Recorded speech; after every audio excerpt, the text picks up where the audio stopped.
Welcome to the live stream, everybody. First, if I could just get an audio visual check, make sure that you guys can see my charts and hear me clearly and all that sort of stuff. I just wanted to go over here 1 second.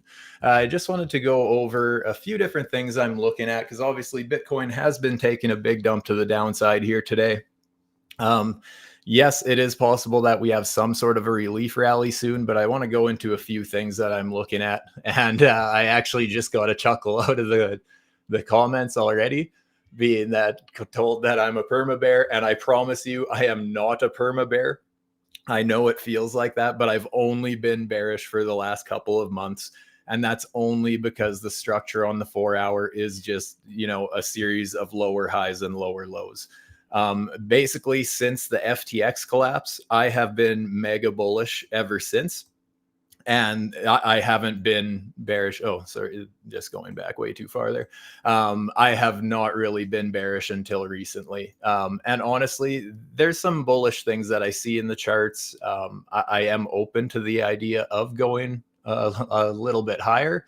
But yeah, I just want to talk about a few scenarios because at the end of the day, it really doesn't matter if we go up or down. What matters is how we execute those plays when they do happen, right? So I just want to be open to either scenario. I have invalidations for my theories. If we do turn bullish, that's totally fine. I have been scalping some longs as well, but I missed this move to the downside too. Straight up, I was not watching the charts this afternoon and I missed that. I did end up in a little bit of a ton short. I know there's been a lot of shit going down with ton lately because the founder of that and Telegram obviously got arrested or whatever. I'm not a fundamental guy. All I know is that's a reason that there is going to be volatility with that coin.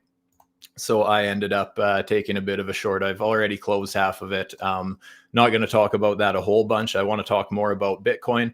But yeah, like I said, I missed this down move. You know what? The indicators on the 5 minute called it beautifully here. I know this looks like a lot because I'm really zoomed out. This is a lot of candles on the 5 minute. But what I'm more paying attention to is these buy signals and sell signals, and not individually. But looking at just if you look at them back here, they were in an uptrend, right? We had higher buy signal, higher buy signal. I figured that there was a good reason that was going to end up blasting us towards my larger Stuber fib target that I was talking about. It got very slightly front run, and I want to talk about that in a little bit too. That might be a bad sign. But basically, we got up towards that 65K target, and then we started chopping around, getting a little bit of distribution. If I turn off the indicators here, you can see we basically got an exact double top right at what is that? 64,977 or something like that. Basically 65K. Perfect double top. And then what happened with the Trendmaster indicator here, the sell signals and buy signals started trending to the downside. And that's just great confluence showing that, we hit a level of resistance and then these indicators are picking up that the trend may be shifting, right? We went from trending to the upside to chopping around a little bit to trending to the downside. That's one of those things. I don't use indicators on one signal specifically, but I love throwing them out there and just getting a second opinion that I'm looking at the trend correctly and that sort of thing.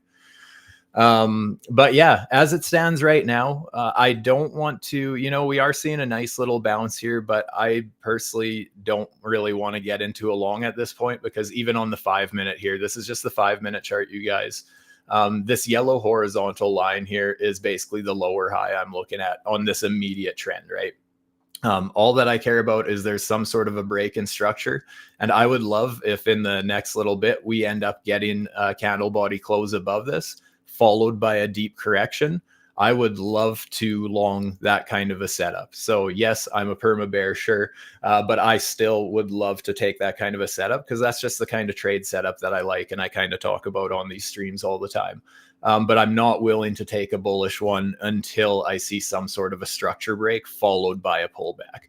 So a lot of people, and this is where a lot of people have a hard time trading high leverage and stuff like that, is as soon as we break a level like this, if this is a level that somebody's watching and we start closing candles above that, those people want to immediately, hey, there's my bullish sign, I am going all in right now, kind of a thing. But realistically, markets love to break structure and then retrace. And that's why Fibonacci's are so great. It's so structured. It shows you a very clear range. And that's why I love waiting for those range breaks and then pulling my fibs and looking for those retraces. That goes for bullish and bearish scenarios too. So I'm willing to trade the market both directions, but I need that criteria to hit. And that's honestly why I've been so bearish recently. And I know not everybody wants to hear it, but that's every time, every one of these pullbacks meets that exact situation. As soon as we broke this lower low structure, we break out of the range. Where do we pull back to? That 786, 886. From there, we set a new lower low. Let's just pull the new range to our lower low. Where do we end up getting stopped out? 786, 886. Where did we end up from there? We set a lower low. Let's pull a new Fibonacci. And that's why I've had this red box outline now for several weeks, is just because that was kind of my target for if this bearish structure is to continue. And that's not to say it will, right? I mean, I'll look at the market very differently if we do end up closing above this level. I think at that point, it makes a lot of sense that we just staircase higher and break out. But I like playing the charts for the structure that's actually in the charts already. I don't like to enter based on a gut feeling of what I think is going to happen down the road, right? So as it stands right now, unfortunately, the structure is still to the downside. That being said, I think the best thing, and I want to be clear about this, I would actually be quite bullish if, depending how we form structure here in the near future, because if we actually took out this lower low and then set a much tighter lower low, something like that, we would have a much tighter invalidation level where if we got some kind of a break like that, I would be insanely bullish. I would absolutely be longing the hell out of that. I myself, because that would meet my whole break in structure followed by a pullback. Right now, the reason I honestly don't really want to be bullish at this level, because the invalidation is so far away, right? I mean, where's your invalidation at this point if we sweep the lows? And if that happens, and then people start flipping bearish as we break structure, but then we get that pullback and everyone FOMOs into the lower high again. I mean, we saw it these last couple swings. So as soon as that downtrend changes, I'm going to change my opinion. But so many people have been flip-flopping back and forth and not able to make their decision because the market is very volatile, right? These ranges are very large right now. And I think that's something people aren't taking into consideration. This is very healthy price action. This is a very basic, lower lows, lower highs, pullbacks, absolutely beautiful. If you, day one technical analysis, you were taking lessons, this would just be a very common, you break a range, you pull back, you break a range, you pull back, et cetera, et cetera, et cetera. But the fact that these are such large ranges on a large time frame, and people, especially in crypto, people are so emotionally invested. People just think that, there's no way that, it can go down, basically. Bitcoin can and has and will go down. It's a very volatile asset. And honestly, that's why I love Bitcoin. I don't care which direction it goes. I love the fact that it's volatile both directions. How is everyone else feeling on the market? I want to kind of get a feeling for how are you guys looking at things right now? Anyone excessively bullish, excessively bearish? Like right now, if we get, some sort of, actually, this doesn't look good. In my last video, last stream I did here, I was actually talking about the potential scenario that we pull back to this green box here. That's just my opposite Fibonacci, obviously. I was going to get quite bullish at this level because our RSI had what was setting up to be a beautiful bullish divergence. The fact that it was going from extremely oversold conditions, and I was hoping it would kind of bounce off that 30 level. It's a very specific divergence that I look for in double tops, double bottoms, Stuber fibs, all that sort of thing. We had it back here. It's actually what made me go bullish back here. Same thing I was hoping for over here to get, get into some long positions and get very bullish on the market. But the fact that the RSI is dropping back into oversold conditions again, there's a bit of a misconception with the RSI quite often, you guys, is the RSI stands for Relative Strength Index. In a trend, if it's in a downtrend, then the oversold conditions is actually just a shit ton of selling pressure.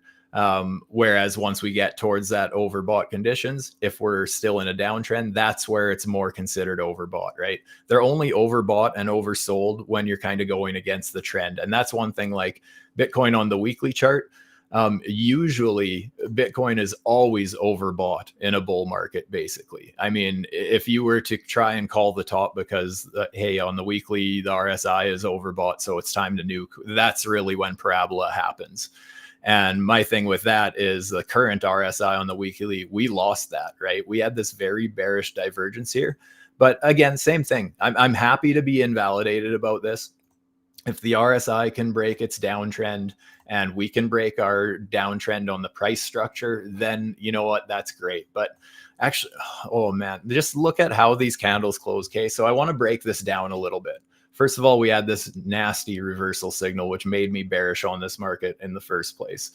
Anything can change right now, but I did not map these out right before this video. These have been mapped out for a week or so.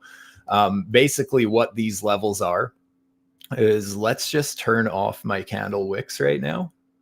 And I promise I will get into the more degen timeframes right away too. But I just want to kind of go over what I'm looking at to be open to the idea that, hey, we might still go to the downside, right? So basically on this uptrend, this is where our weekly candle body, basically we lost support, right? This was our new higher low, and just basically where our candles were forming support. We blasted off higher from there. We lost that support, reclaimed it, and when we lost it that second time, that's where we ended up breaking market structure again, right? We set a new lower low. We pulled back to that super fib, the 786,886, and then notice that, so this would have been our next order block, right? This is where we found support before going to the upside. Then we end up losing this a second time here, and look how well we're respecting it again, just like we did over here, right? So here we lost this support box for the second time, and then we retest it that third time. Right here we lose it that second time here, and then we come back and we're respecting it perfectly as resistance right now. So just kind of an important weekly level that I want on your radar, basically. And yes, again, absolutely, this week is so early. There's 5 days to go until this candle body close. We could absolutely rip to the upside. We reclaim this box. I think it's a very good sign. But then at that point, if we can reclaim the 786, 886 resistance, that's when I think we're in a good position. But as it stands right now, this is the first time in this downtrend that we haven't even been able to get, not only, so both of these pullbacks, they both got to the 886. This one actually got front run at the 786. So there's actually weakness showing up in the chart even a little bit early on this rally, which is something to be concerned about. I absolutely think it's possible we get a bounce fairly soon here, even where we did right now, just because, there is some good support here, right? We are now down back at a support level. If we pull a fib here from this swing low, because here was our higher high, let's just pull a Fibonacci from there. And notice we tested right to the 786. So that's why I love that level as well, right? I'm not even hedging along right now. Absolutely, it makes sense that we would bounce to there. Honestly, my target, if we can break that downtrend, like I was saying, on the shorter time frames, I would start to be open to the idea that we bounce back up towards 63,000. But so far, I just don't have reason to believe that yet, is all. But that being said, let's hop over to some shorter time frames. I want to watch more what's going on live right now. Nothing has really changed, in my opinion, since we first looked at it at the start of the video. Still an obvious downtrend. We have this sell trend, on the trend master indicator. We still have this trend resistance. It's actually come a little bit lower than the lower high that I was watching. But yeah, just obviously Bitcoin has some work to do. Like I said, if we can break this lower high structure, I'd start looking for a pullback to long. But at this point, I'm personally looking to trade the downside, if anything. A lot of colors, I see someone saying. Yeah, I love the way these indicators make my charts look. And then obviously I love using them just to help me spot a trend, which way I should be kind of looking for trade setups and that sort of thing. Absolutely love them. Yeah, that being said, guys, if these MDX algo indicators do interest you, there is a link down below that gives an additional 10% discount on top of current promotions on checkout. I use these indicators. The RSI is really the only other indicator I use other than these ones. I absolutely love these. I've been using them for 2 years now. I use them every single day. And I just like the way they like make the charts look as well. But there's a whole slew of indicators that I don't even bring up on these streams. All have their unique purposes, and a lot of people have some great strategies with them. But I just have my handful of four or five indicators when I do my trading. I just find that if I have too many things up, that I start to go chart blind. So yeah, what I really like to use is this trend master indicator. And if you do have these indicators, I have a preset setting here. So these are kind of my scalping settings with the indicator. So you choose that, and the buy and sell signals and these reversal pivot points and all that sort of stuff will all look the same as mine. The colors, the beautiful candle colors, that's a different indicator. That's the trend dynamic one. And it does. The thing is, even with these indicators, there's so much customization that you can do that I obviously keep them very bare. I really don't use a ton of a whole ton of signals and stuff on my charts. I just have my few that I watch, and yeah, that's kind of what I do. That being said, I want to check a few things on the 4-hour chart with these indicators as well, because something that I've been watching for in recent streams was liquidation levels. So using the liquidations indicator, you can see that. So all these yellow, gold, brown bars here, horizontal lines, those are all 50 and 100x leverage liquidations. So basically people who are getting into the market a little bit late, right? Or getting into the positions late, because now that everybody thinks, hey, and myself included, right, this looks fairly bearish because we're trading to the downside so aggressively. But you can see that there's a lot of late shorts coming into the market. So, you know, we still might get that push to 68K. You know, I'm kind of surprised we never tested up into my Fibonacci box from 65 to 68,000. So there is still those liquidation levels up there, and even right below it, basically where a double top would be from where we dumped from. There's a lot of liquidity there. There's actually not as much to the downside right now. There is a little bit that lines up perfectly with my 786 at about 52.3 thousand. If I just actually remove this support box here, you can see some more liquidations there. And if I bring up my Fibonacci, just showing, does it make sense that we would go to those levels eventually? Yes, that's right around my 786, right? And I've obviously been showing these. I like looking for that 786, 886 fib pocket on everything from a 1 minute, 5 minute, 15 minute, 4 hour, 1 hour, daily, weekly. I love those Fibonacci pockets. They always seem to be respected quite well. I shouldn't say always. Obviously, nothing is always.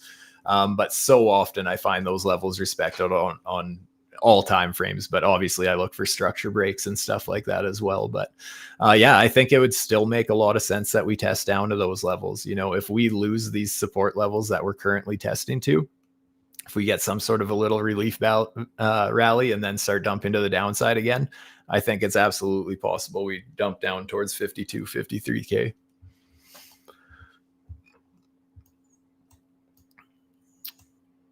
But yeah, I ideally, before I start playing the long side, even if we don't get down to those levels, I'm still open to the idea of longing the market before that, but I just need some sort of a structure break, right?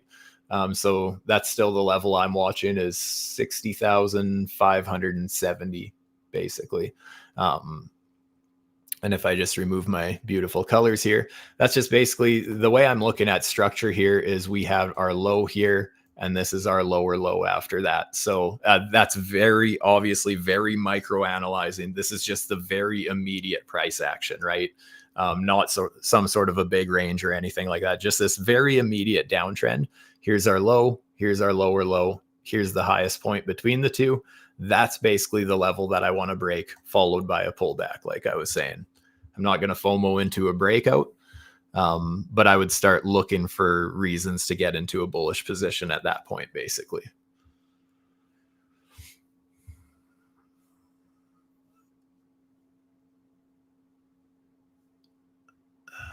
I gotta catch up on some chat here. Ooh, I think I can get music going for you guys. See if I can get some chill music going here. A little background noise for while we watch some 5-minute and 1-minute charts here for a little bit. Kind of gone over what I want to do on the longer time frames. You guys kind of know what I'm looking for there, but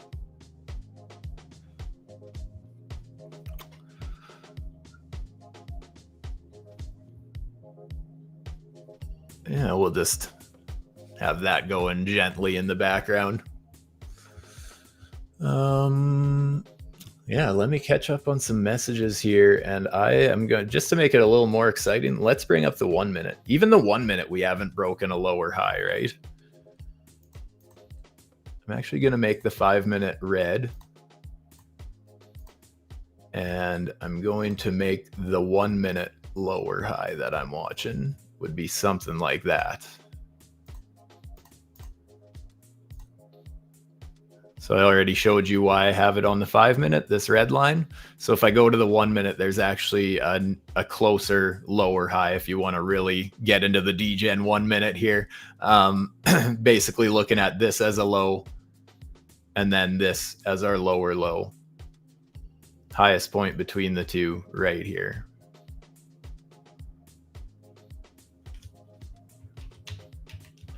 And guys, I want to be clear about something. Trading the 1 minute is not for everybody. It leads to bad habits, over trading, over leveraging, revenge trading, all those bad habits that you want to avoid as a trader. But I saw people talking about it before I even started this stream in the chat that a lot of people aren't comfortable just, having positions open for a long time. Before I continue, is it all right having this just some gentle music playing in the background, or is it totally covering me up?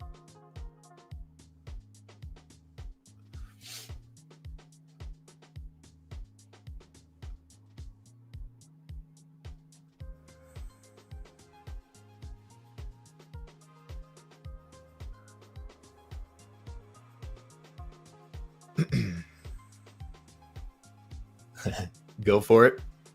As in the tunes are okay. Just because as I'm gonna, just more so babysit the charts and just kind of start watching, rather than having silence, may as well have something going. Perfect.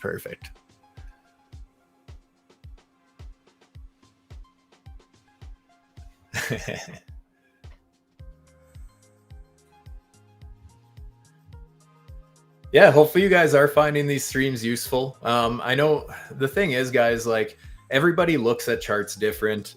Everybody has things that work for them and what doesn't work for them. Like I was just kind of going into about, a lot of people aren't comfortable holding positions open for a long time and they'd rather play the shorter time frames, just get in, get out. And I totally get that. I feel that way 100%, to be honest. That's why I'm more comfortable being a scalper. I know a lot of people find it stressful. I would rather just know within a few minutes, basically, if my trade is going to lose or not. I just want to know right away, start downsizing and taking profits right away. Just basically to try and, pay myself a little bit and get my stop loss to break even as soon as possible, basically. Just to reduce that risk, because you never know what's going to happen, especially in a market that's 24/7. I mean, it's kind of scary going to sleep when you have positions open. I don't mind if I've already started taking profits or I have my orders in place. Specifically when I get my stop loss into a small profit or break even, whatever, and I've already paid myself a little, then yeah, sleeping is not a problem. But to take a position and then not have updated anything and then go to sleep is very risky, right? But yeah, obviously to each their own. A lot of people, I think most people probably trade the 1 hour and the 4 hour and stuff like that significantly better than the shorter time frames. But some people trade the shorter time frames better. Some people are more like me. They just want to get in, get out. But that being said, that's why I leave some run just in case, right? Like right now on my Ton short, I still have half my position going. I'll just kind of explain my thought process there, even though, yeah, obviously this already happened, but basically same thing, right? I was looking at, this was a big pivot, looking for a 786, 886 fib pullback. So I entered kind of, well, not quite in the middle, but just above the 786 basically. And then I was using, so I brought up the auto charting tools. We had basically these pivot points outlined. So I pulled a Fibonacci like that. And I started taking profits at my 786 just because, if a 786 is a level I would typically be looking at, entering a position, then if it's in the opposite direction, I should at least consider downsizing my position. So I ended up taking a quarter of my position there and then a quarter of my position down here because just slightly above my 214, which again, that's just a typical Fibonacci setup. I have these on all of these streams. That's just basically my range target when I play these. And my reasoning for that is the 214 is basically the opposite of the 786, right? If I pull from the range low to the range high, you can see my 786 is right here at 5.155. And that 214 was 5.171. So just front running it a little bit. And yeah, so I basically nailed the bottom of that as my second TP. That was another quarter of my position. So I still have half running. Stop loss is just basically front running my entry. So just basically break even. But at this point, I have nothing to worry about, right? That's the great thing about entering a position as a scalp and then also leaving some run. I have a lot of people ask me, should I open this or should I keep this position open or should I close it? And I always kind of say, well, if you're not sure, consider closing some and leaving some, right? That's always an option. And I think a lot of people overlook that, and that can remove so much stress from the game. Because if you just end up closing a full position and it keeps running, then you're going to want to get into some sort of a FOMO position and you're just going to make some bad decisions, right? But if you just slowly scale out of your positions, just like I enter positions, right? I usually ladder into positions. And same on the way out. I ladder in, I ladder out. Takes a lot of the stress out of the game.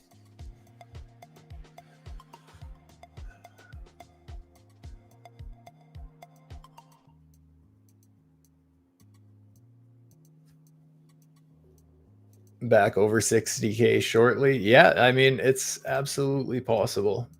Notice so right now we're testing that 1 minute lower high that I was looking at. I'm still more interested in the 5 minute. When the charts are this volatile, I want to see a good structure break.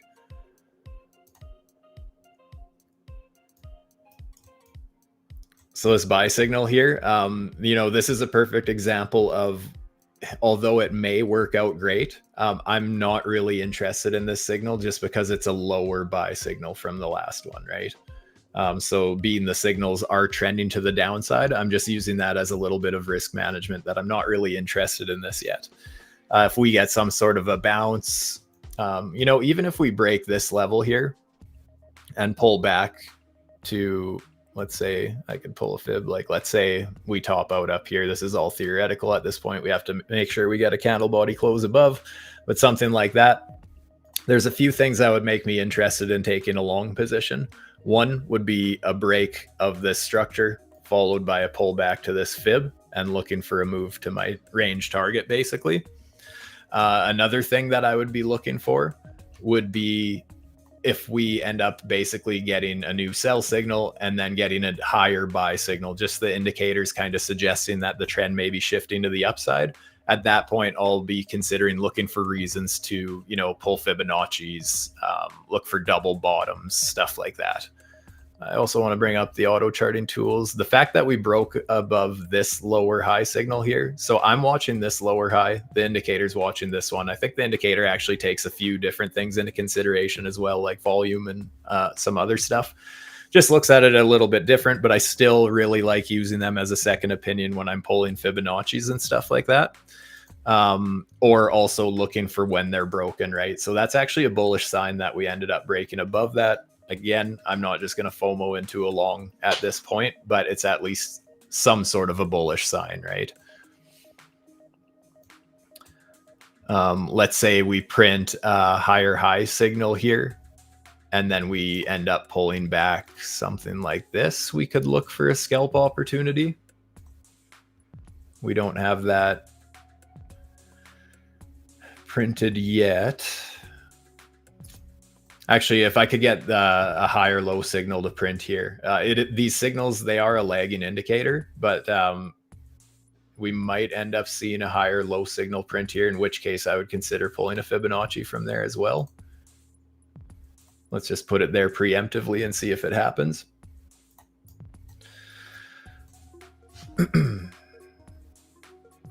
I'm not interested in this play yet. I would really like to see that confirm.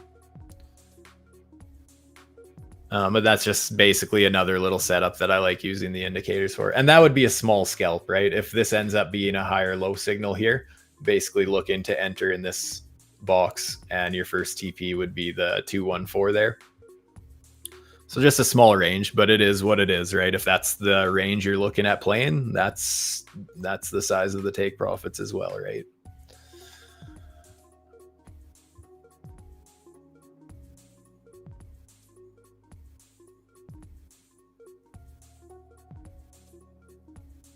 Donavay's followers are position traders.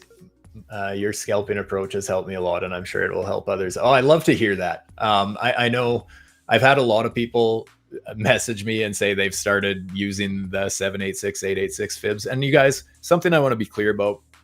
Obviously, it doesn't work out every time. There is no trading strategy out there that I know of that is just 100% it's going to work out. You always have to prepare for worst case scenario, right? Whenever I enter a trade, I assume it's going to lose, just so that I am aware of what the worst case scenario is, basically. But yeah, just the way I look at structure breaks, that the way I started waiting for those higher highs before looking for those pullbacks, because at that point I'm confirming if you have a higher high, let's just say this, for example, we're considering that higher high, then this is the confirmed higher low, right? Whereas had we not had any of this, and we just started finding support here, I can't really confirm that that's a higher low until we had that structure break. It's just it's a way of looking at things that a lot of people, honestly, I don't think about. And I never really looked at it that way until there was just a random YouTube video playing. Still no idea who the guy was, but totally changed the way I started trading. And he just kind of broke it down in a way that it just all of a sudden it made more sense to me. This was a few years back. And it was like, oh, all of a sudden just something clicked just because of the way he worded it, even if it was something I've already heard 1,000 times, right? So I hope to be that guy that hopefully there's things that I say that just trigger something and can kind of help you figure your stuff out, right? Because even if you are more into trading 4-hour time frames and stuff like that, I love doing these shorter time frame analysis videos because I can more so go over these live examples, look at what structure levels I'm watching for. Yeah, it's I might not be taking a trade right now. I mean, we're gonna have to see what happens with the structure here, but that's the thing, we can't force it, right? I'm kind of showing what levels I'm watching for and why at this point. So hopefully that's beneficial to you guys.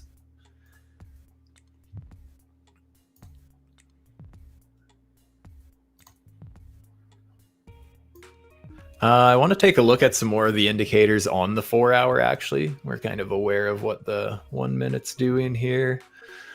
4-hour, what is the auto charting doing? See, and actually, that's another reason why, I mentioned, it's very possible we find support there. The auto charting tools here, higher low, higher high, that's one of these setups that I love doing, just pulling a Fibonacci like that. I know I already showed this, but the auto charting tool is just giving a second opinion that, hey, that's a valid range, basically.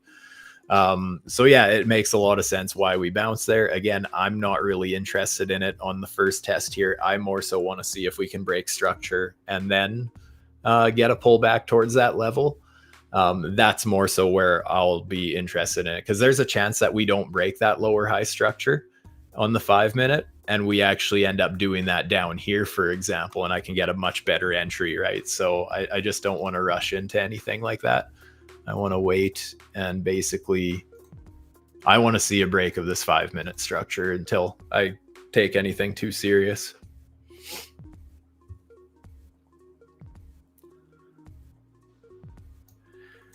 And actually, that being said, there's a potential bearish scenario there, right? We could pull a bearish Fibonacci from this lower high pivot point here down to our current bottom. You know, we could start watching this level, for example. That's my 786, 886 fib pocket. And then I could zoom into the 1 minute, and kind of the opposite of what I'm looking at here, right? Up here, I would want to start seeing that, hey, all of a sudden we lose a higher low structure or something like that on a 1 minute chart when I'm looking at a 5 minute resistance zone. And that can be my confirmation to try and, you know, pick a perfect entry kind of a thing.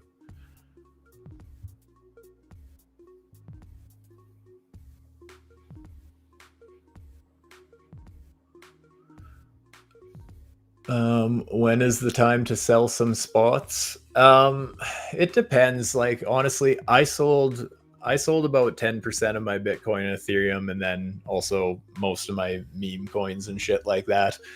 So probably like 15% of my portfolio I sold in June, when Bitcoin was around 68, 69,000.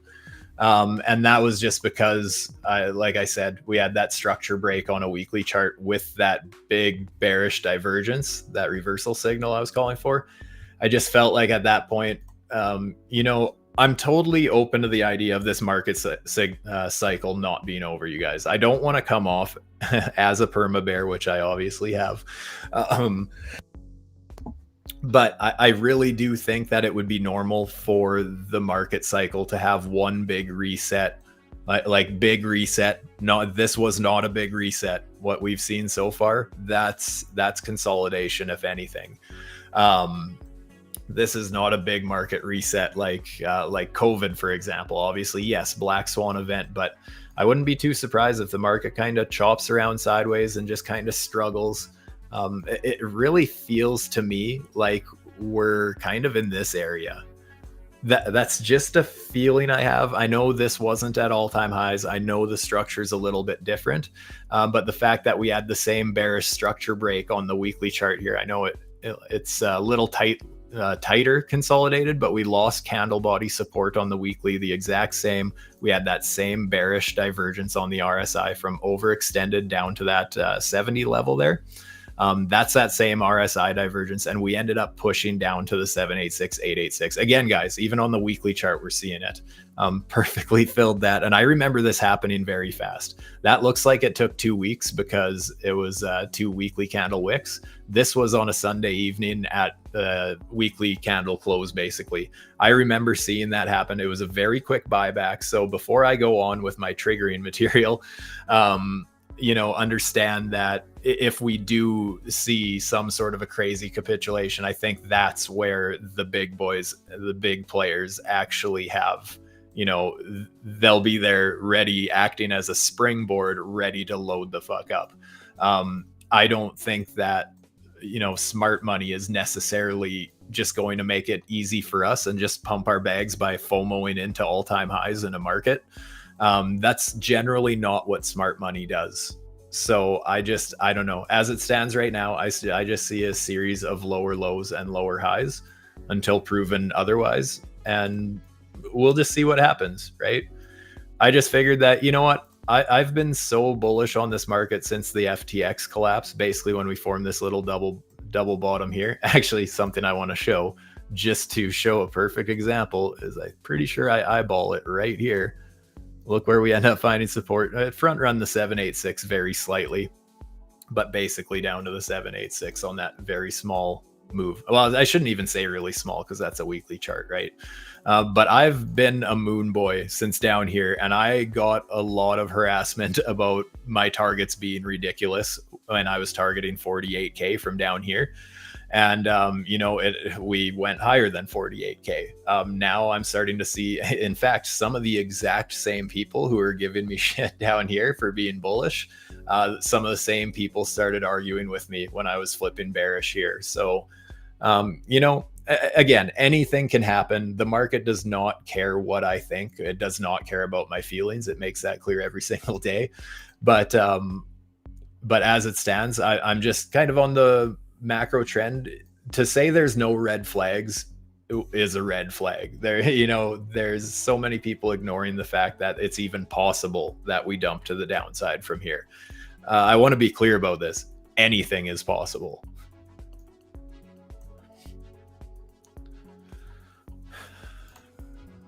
But that's why I like trading the shorter time frame anyways. Like I said, I still hold most of my spot, right?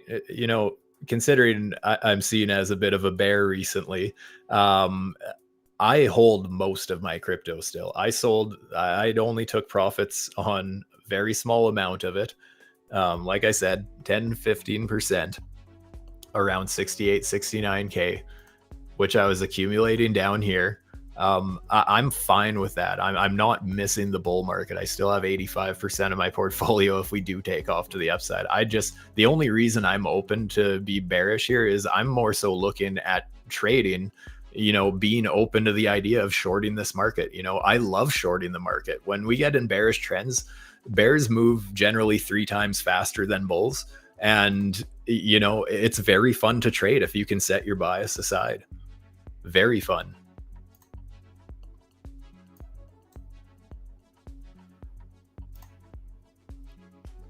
Like, I'm honestly a little tempted to throw in a short just because we're testing. I don't want to take a short either. I think I'll just let my Ton one go. What do we got here? Yeah, I more so want to get into that 5-minute one before I open up some risk by opening up a second position. I think I would rather just get that 5-minute. Being that the indicator lines up with this Fibonacci pocket perfectly like that too.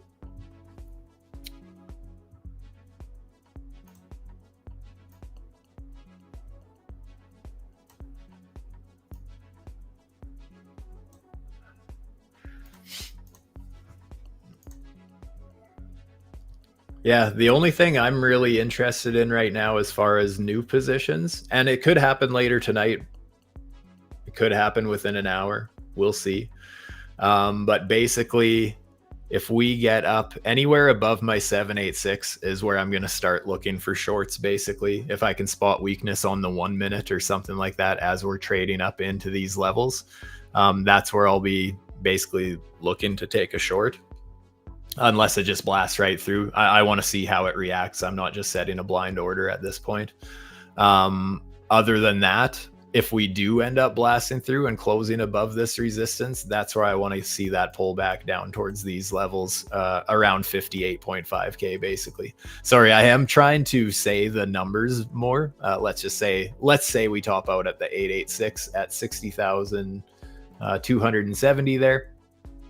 If that happens, I would be looking for a pullback towards, 58.5, 58.2K. I'd be kind of looking for longs in there. But that's a lot of what ifs at this point, right? Because we haven't got up to that level. That's all theoretical at this point. What else could we look for? Because you don't always get that structure break, and sometimes the 786, 886 is still a good buy level. So something else that you could look for if we end up getting back down towards that 48.5, 48.2 level.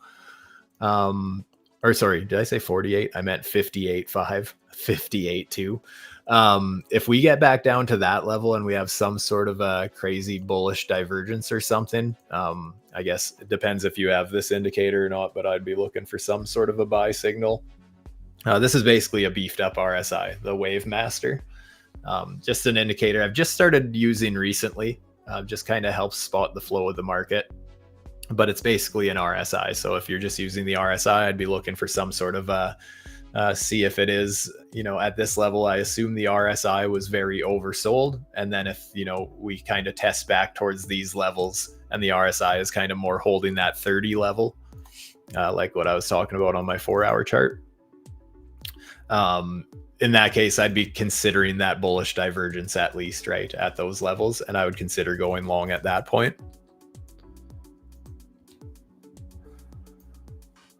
But as it stands right now, I want to see that lower high break.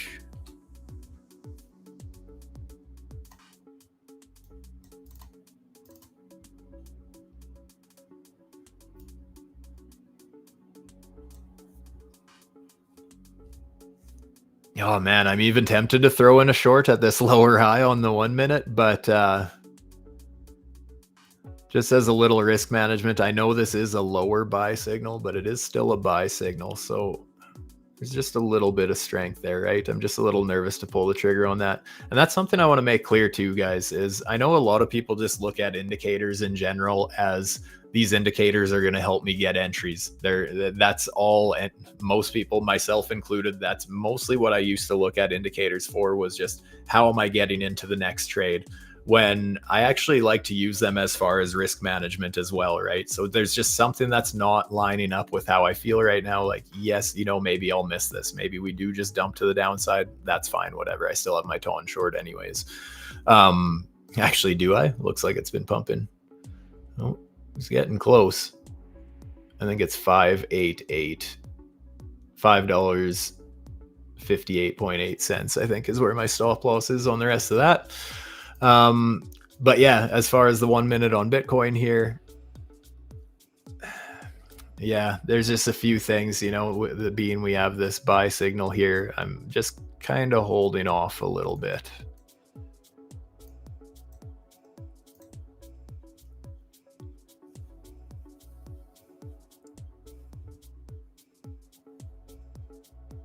Yeah, exactly. Like I am very tempted to short this right now, but being we did drop so aggressively there's a good chance that we get some sort of a big bounce relatively soon, right?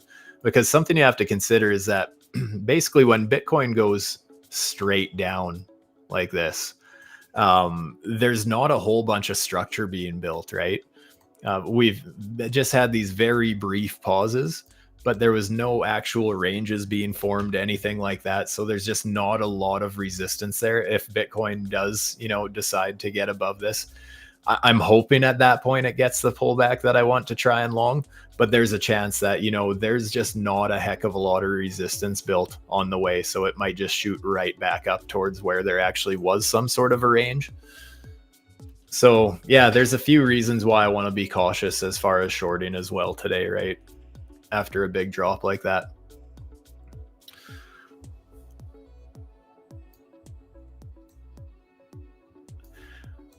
Something I would consider shorting again is, let's say, the 5 minute, for one, if we get up towards these levels and start showing weakness. But also if we start printing some more of these signals, some more lower lows, lower highs with the auto charting tools, then I feel like I can also pull some new Fibonacci's just as a second opinion, right? Because, it hasn't really set a lower high yet, even though, yes, on the immediate term, yes, there's obviously these very micro-analyzed lower lows and lower highs. But as far as using the indicators as a second opinion, it's agreeing that, hey, if we end up pumping to the upside, we might end up jumping all the way back up to here because there was nothing here, right? So if I pulled a Fibonacci right now, I mean, it's absolutely possible that we just end up blasting right towards the upside there. In which case, you know what? I'm actually going to map this out right now so I don't forget about it. I think that's another important level of resistance to watch for.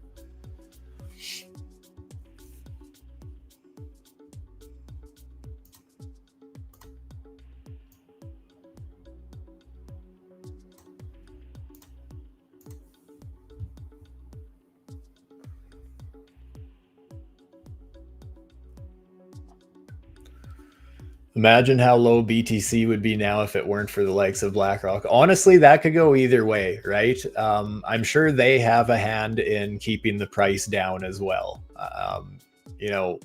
this is all, yeah, I actually don't want to get into fundamentals too much because there could be things I misunderstand and that sort of thing. But the way I see it, people with big pockets like that could very easily put big orders in play to basically scare the market in a different direction, and that sort of thing. So there's no doubt in my mind that there's there's probably some people trying to hold the price down and push it significantly lower so that they can get much better prices, right? um because like I was talking about before, as far as like the macro time frame here, looking at the weekly chart, um does it make sense that, all these big players, these big investment firms, these people who, are known for handling billions and billions of dollars, does it make sense for them to FOMO in at all-time highs? I wouldn't be surprised. And like, here's that trigger warning. I know I was talking about potential triggering content later. I know I say this every time, and yeah, it's a bit of a joke, but honestly, some people do get upset when I talk about potential low prices. So just showing at how I've been looking at basically every trade setup, every scenario I've looked at today, notice there's a common theme, right? It's that Stuber fib pocket, the 786, 886. If we get that, like, yes, obviously we already had that play out on a shorter time frame like this. We hit our first range target, yes. Typically speaking, if this were a 1 minute chart or a 5 minute chart or a 1 hour chart, with this reversal RSI signal, with that divergence, with the start of a downtrend of breaking lower lows, with the fact that we broke way past our original Stuber fib target, or down way past our, actually, sorry, I have that pulled the wrong way. Let me do it properly. I had it pulled like this. We obviously broke way past our range target, set some new lower lows, etc. The fact that we hit the Stuber fib target on the weekly chart, we continue breaking lower lows. If this was any other time frame at this point, I would be open to the idea of the swing 786, 886. And I know, guys, again, full disclosure, I don't think this is actually going to happen. But understand, if there's all of a sudden some unexpected black swan event that does happen, understand that the charts are saying that this is absolutely possible. When COVID happened, nobody thought that we were going to hit those levels, but you know what? We had a black swan event and it absolutely happened. So just something to be aware of, that if this was any other time frame, that's what I would be looking at. And I want to be clear about this. This does not mean I am just going all in short. We're going down towards $28,000. I'm not saying we are shooting straight there. I'm not saying we're going there, period. But it's absolutely possible, based on the Fibonacci's, that we would drop down towards 28,000 all the way down towards 22,000. Again, I don't think it's necessarily probable, but we have to be open to the idea that anything is possible. And with the fact that we have that downtrend started, what's the RSI at? Kind of flirting with that 50 level. So if the RSI drops that 50 level support, this RSI is nowhere near oversold, right? When we zoom out on the chart on the weekly, this has plenty of room that it could go to the downside. That being said, it is right in the middle. It could absolutely turn around and go to the upside. We invalidate the structure, etc., and we go to the upside. Sure, I'm open to that idea. But I am also open to the idea that so far, structure is still trading to the downside.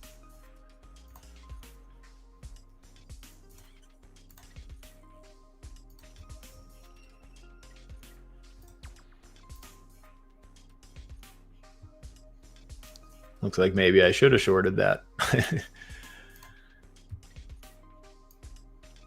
Curious if any of you guys took that. I wasn't brave enough. And honestly, it's still hard to say if it'll play out or not, but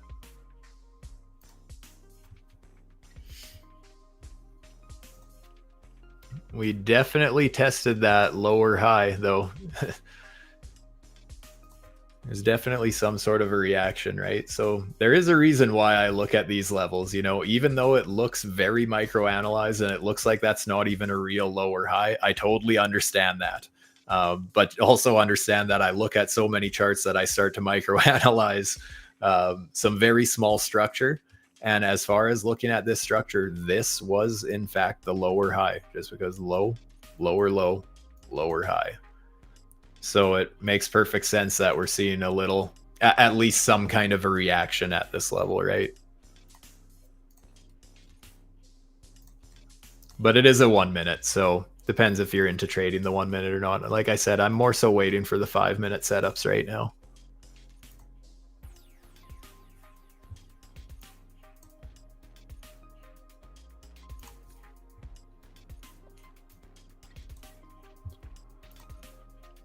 I was hoping we'd get up to these levels.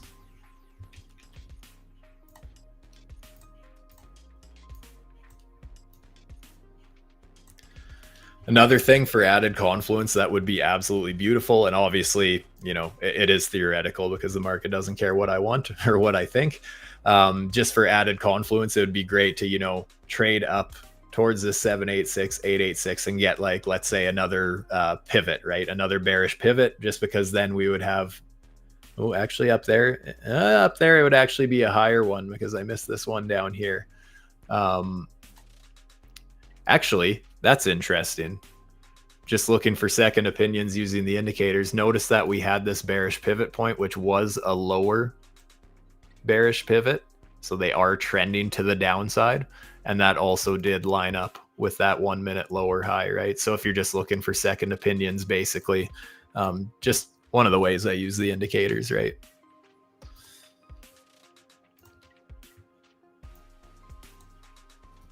Even right now, I mean, this hasn't printed yet because the candle hasn't closed, but it's looking like it's trying to set downward sloping pivots.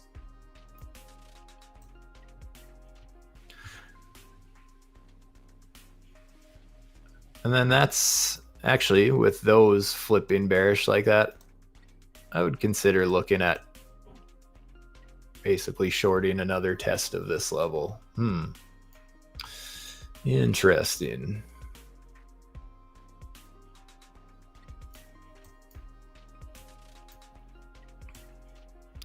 Because there is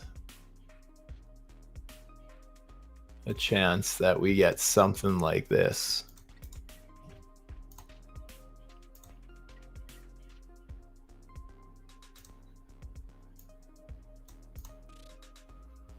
It might not play out in that exact shape, obviously, but if we see a rejection there with these trending to the downside, it could start pushing us down towards that, you know, the bullish 786, 886.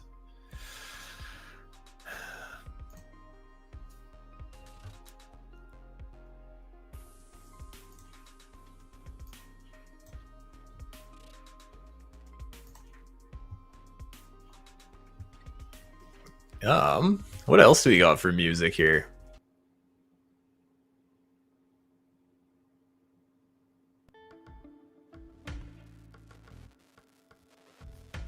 Switch things up a little bit.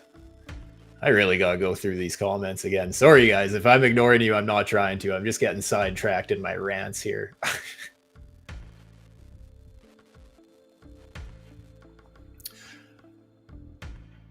Election time in the US and upcoming war against Israel could be an excellent catalyst for a capitulation event. 100%. It absolutely could be.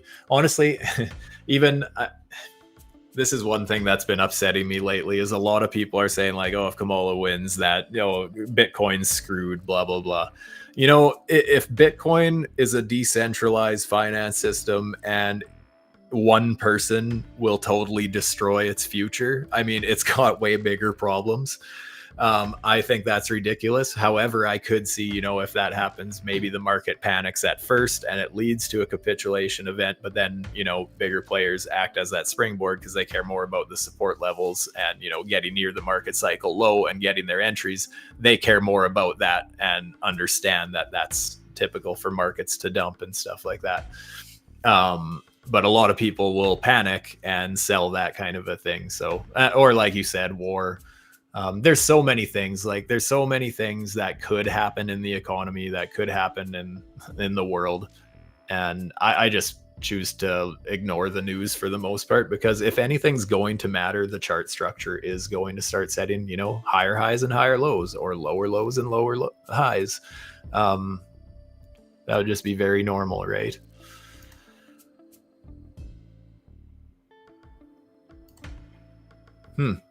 Shoulda, woulda, coulda. Well, I guess that was a good example of a lower high structure level, but yeah, obviously I never got that trade. If anybody did take a short off that, there is potential we find support early right away, just because something I'm looking at right there is that we're coming close to the 786 there on a very small range here. So that is something to consider, because usually when I end up taking a trade, just being I am more of a scalper myself, I like to look for those Fibonacci pockets, on a small scale, and then basically scale them up. So basically I'd be looking at taking profits somewhere in here if I had taken that short off that lower high, and then my second take profit would be down here basically. Again, I never took that short, but if anybody here did, that's kind of how I would personally be looking at playing it. Not financial advice. Do your own research, form your own opinions. But that's basically how I play those fib levels, right? It's just a very structured way to trade. It just takes emotions out. Yeah, obviously you still have some emotions involved, but it takes the guessing work out of, oh, should I take profits here? Should I not? When I hit those Stuber fibs, I basically start taking profits.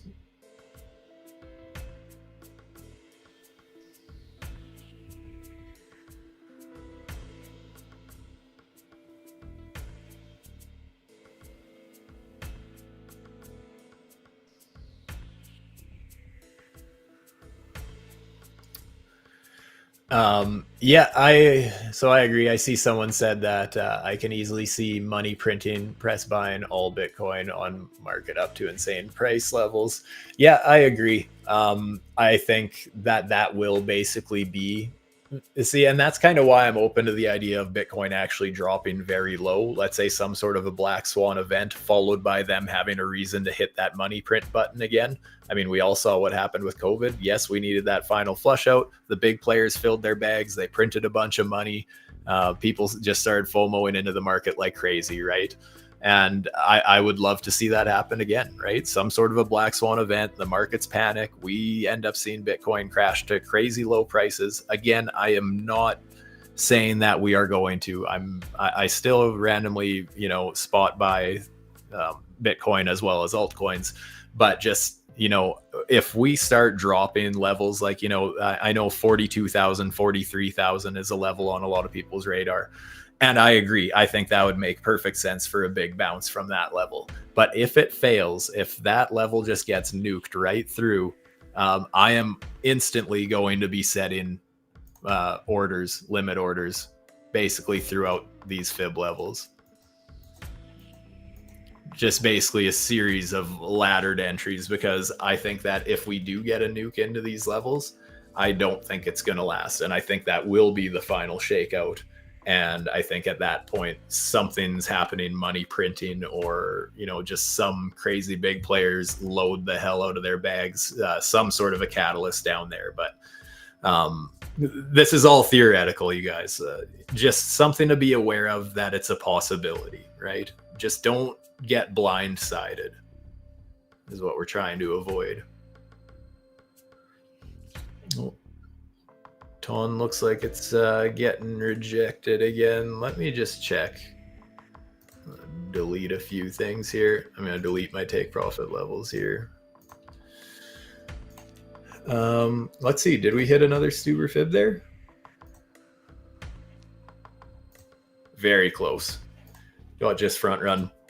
If I was looking at taking a new position there, it's hard to say if I would have hit that or not, because I always front run my fibs a little bit, both when I'm entering and when I'm taking profits.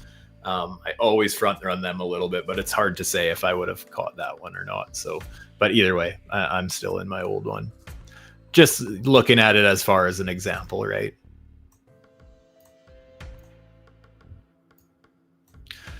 So notice we did get this lower sell signal come into play.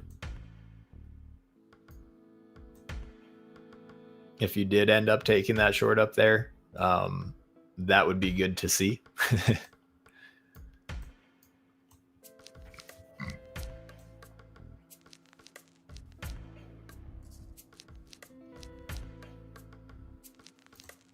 So yeah, I don't know if I'd be too interested in taking this as a long, for example. Like I said, I would, if I was in a scalp position from here, yeah, that would have been my first take profit, like I just went over, right? Um, but as far as actually entering a position, being the indicators are all trending to the downside and that sort of thing, I just think that I'd at least want a break of that structure, right? The fact we just got rejected at the lower high on the 1 minute. So I know a lot of people are going to think like, oh yeah, this is bouncing, that's bottom kind of a thing.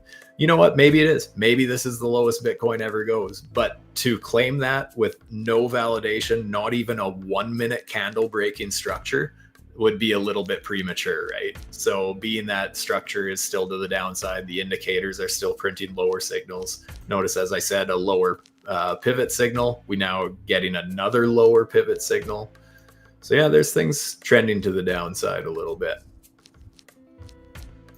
Kind of bummed out I never took this just in case. But many trades come and go on the 1 minute. Did anybody end up catching that on the lower high? Just curious.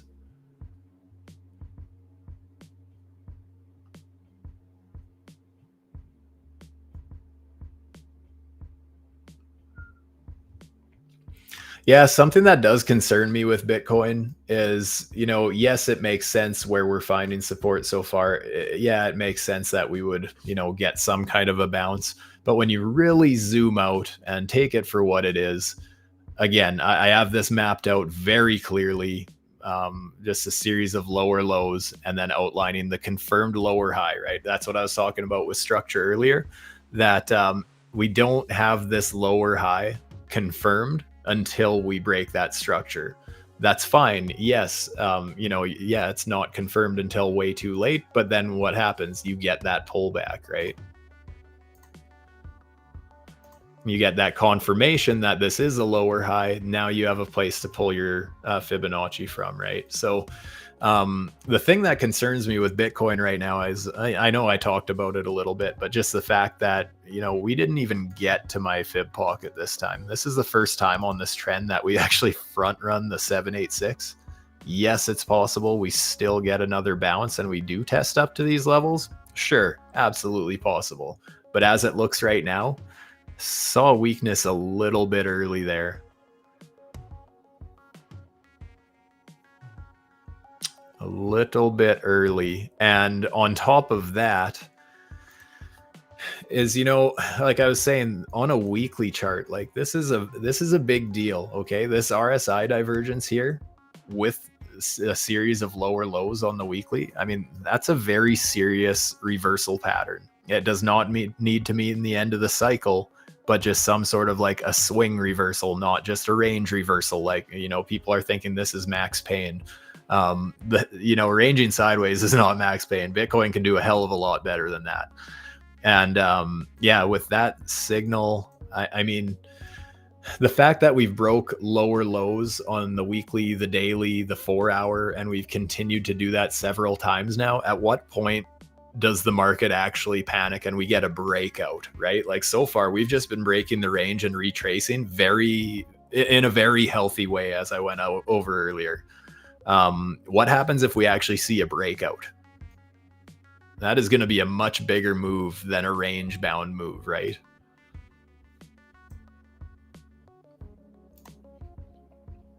And that's where we seriously, like, if we lose the lows again, I really see no reason why we wouldn't test this range back here.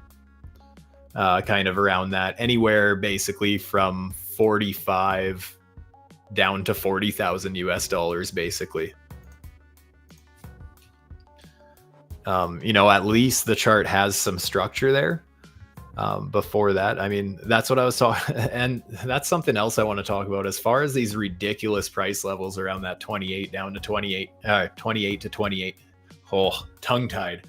28,000 to 22,000 US dollars. The 786,886 fib, the macro fib.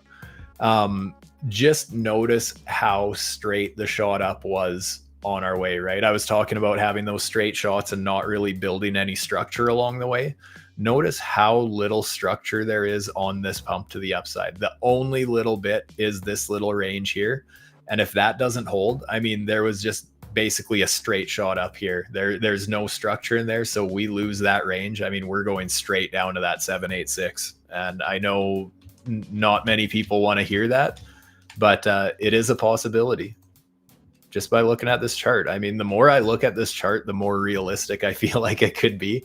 But that being said, again, guys, as far as, you know, risk reward goes, we invalidate this. I'm full moon boy on again. It's just that a lot of people are looking at this as an accumulation range. And although, yes, it's nice to see we're trading sideways, understand that we're trading sideways after losing a weekly structure. Like the weekly structure of this swing, that higher low, and then another one, and then, you know, another one while we wicked below that one.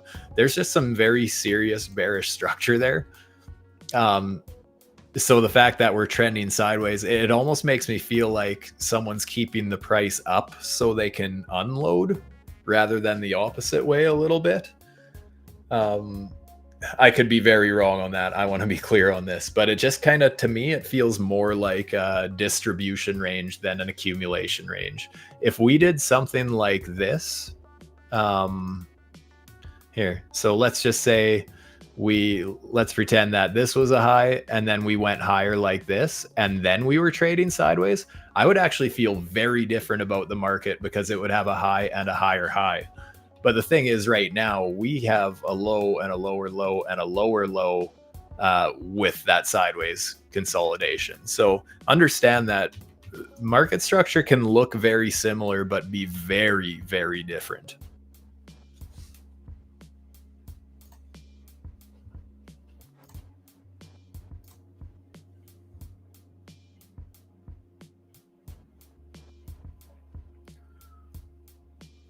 Only watching so far, hoping for a higher point to short.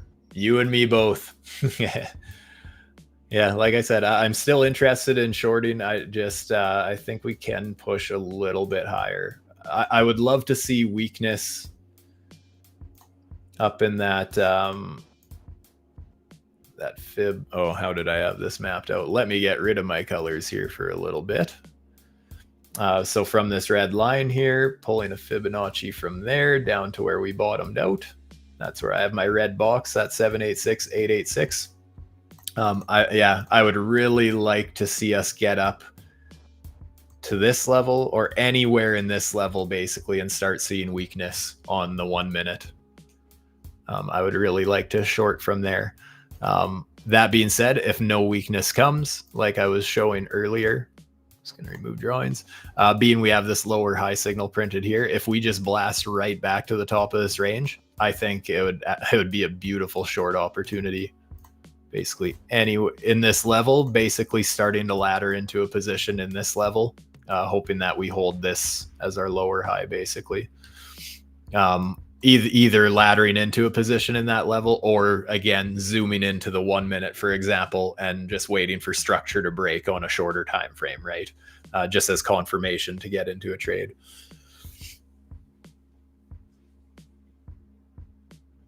I love pulling Fibonacci's from these auto charting tools, these pivot points. Just such great confluence as a second opinion, basically.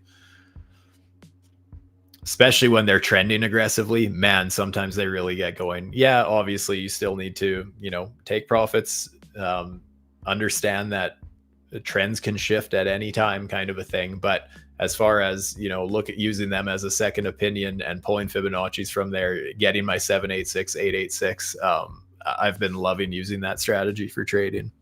Especially, like I said, using the other indicators to kind of point out, oh, which way is the market trending, for example, right? Oh, just gotta refresh it here. But yeah, like I said, the fact that we have lower trending sell signals, for example, and we have lower lows and lower highs showing up, that's just a reason to start looking for those Fibonacci pullbacks and stuff like that, right?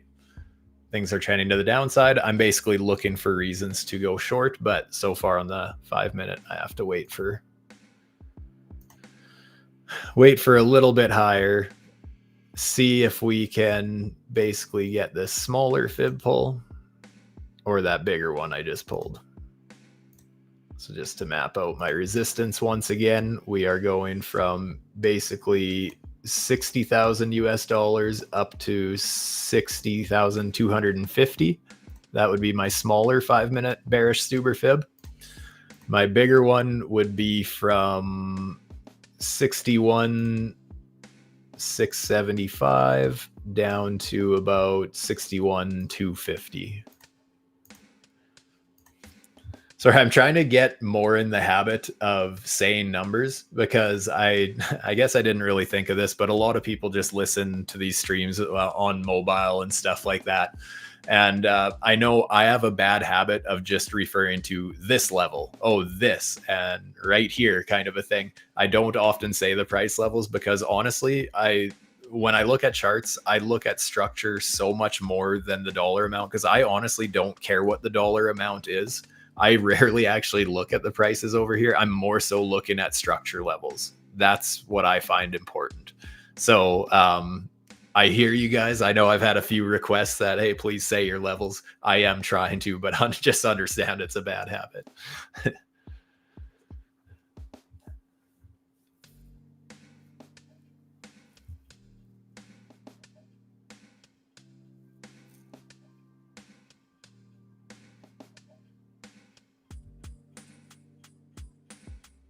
Ooh, someone shorted from 63.9K with 30x leverage. Nice. That's what I'm talking about. The real DGen shit. I love it. I typically like to trade basically anywhere from 25 to 69x. A true DGen. With Ton, like the Ton short I'm in is only a 20x. But altcoins are basically just added leverage, basically, right?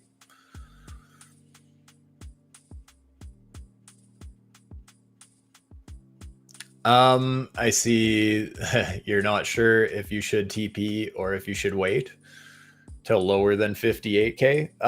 Well, that goes back to what I was saying before, right? If you're ever uncertain what you should do with your position, I mean, not financial advice. You do what you want to do, but I find for myself, if I don't know if I should close my position or not, I usually just take a little nibble. I at least pay myself a little bit because the way I look at it, if all of a sudden the price reverses on you now and you never took profits, would you be upset by that?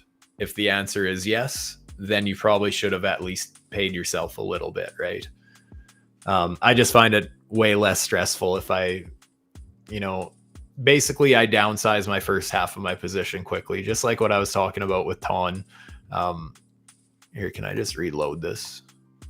Will that bring up all my old? Oh no. Screw it. We won't look at Ton anymore. But yeah, basically I closed a quarter of my position at my first take profit, quarter of my position at my second take profit. And then from there, I leave half my position run. And I basically just take little nibbles here and there.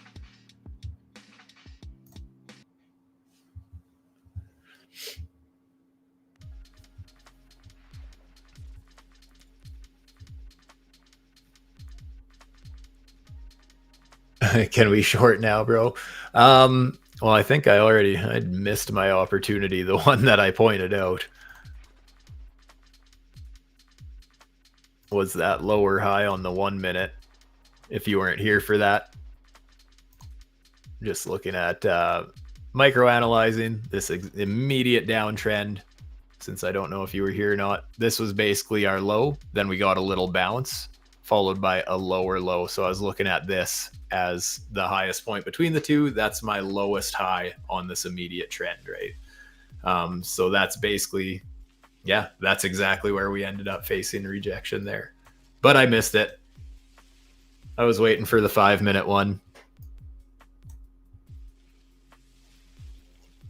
I don't know if anybody did catch it, but the level was the level being on my radar was correct. But yeah, I never did pull the trigger. So unfortunately, it doesn't matter, right? I mean, analyzing is great, but reacting is way more important than predicting, because although that prediction came through, I never did pull the trigger, right? So it really doesn't matter.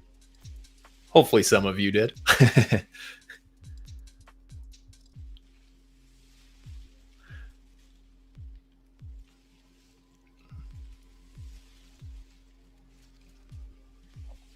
Yeah, still have these downward trending P's, trying to set a higher one. I mean, it's very possible that this trend just keeps going to the downside.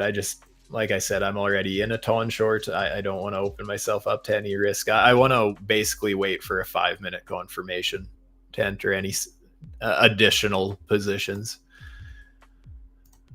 If the rest of my ton short gets stopped out, there's a good chance I'll start watching the 1 minute, then just getting itchy to get into a new position. But as it stands right now, to find a second one, I'm more so waiting for those 5-minute setups I went over.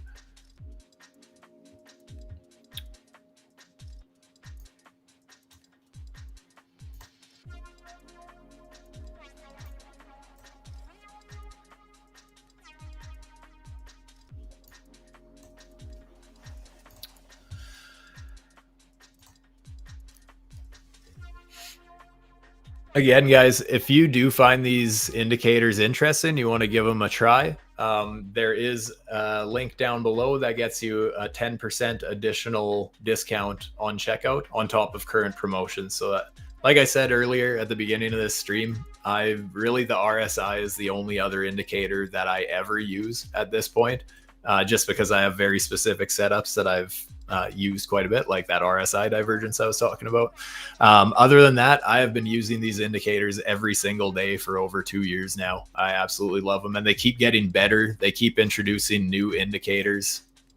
There's a whole slew of them here. I only use a small handful of them. So yeah, if that interests you, like I said, 10% additional discount down below.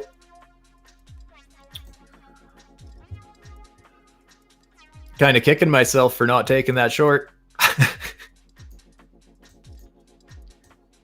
It's not like it did anything crazy yet, but it would have been easy to get my stop loss into a profit by this point. Oh well. Can't catch them all.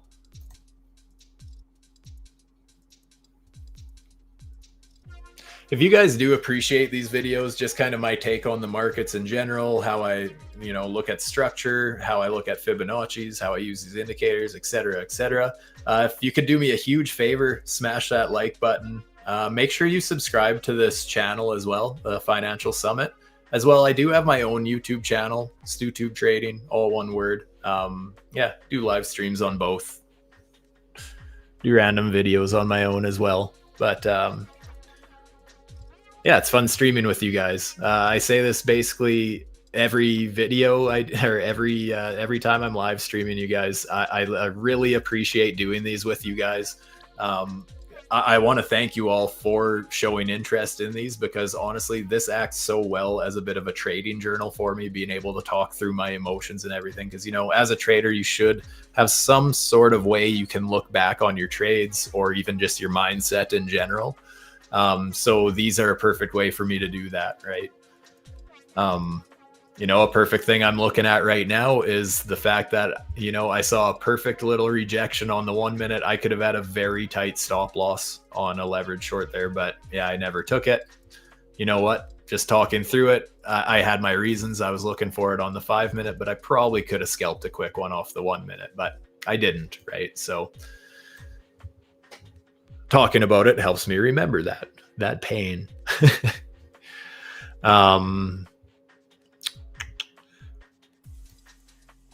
And as well, just seeing your comments, and it's good to have other people's opinions too, right? I don't need my opinions validated. Because the thing is, we could look at this market completely different. We could look at it the exact same. It doesn't really matter, because at the end of the day, all that matters is how you're actually playing it, right? Because we could have the exact same charts, same indicators, same trend lines, and I guarantee we would trade the market completely different, right? So that's something that's important to remember, that, hey, I can be bearish on this trend and someone else can be bullish on it. And, it doesn't mean that anybody's necessarily wrong, because as long as you're able to take profits on some of your trades in the process, that's all that matters, right? If we're in a serious downtrend and I'm shorting it, there could be someone else who's just scalping longs on the little bounces, and they could be, doing the same or better, right? It all depends what you're better at doing and your own trading style that works for you. Love having other opinions. as long as they're respectful, obviously.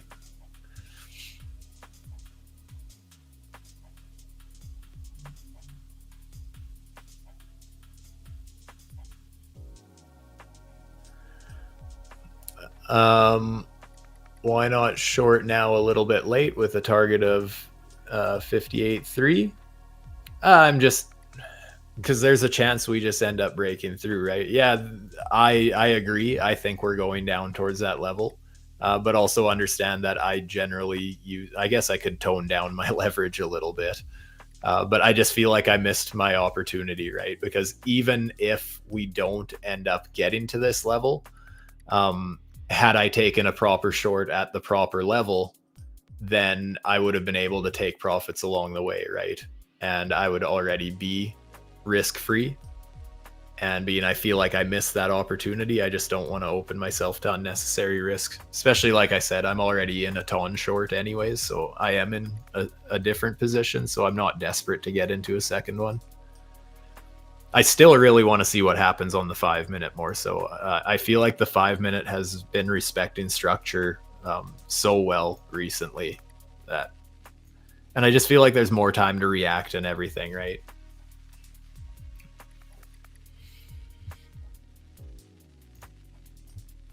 Don't get me wrong, I'll still trade a 1 minute here and there, but I just don't feel comfortable just being how aggressively we sold to the downside. I'm not positive we are going to get down to this level. I think we will, but not necessarily.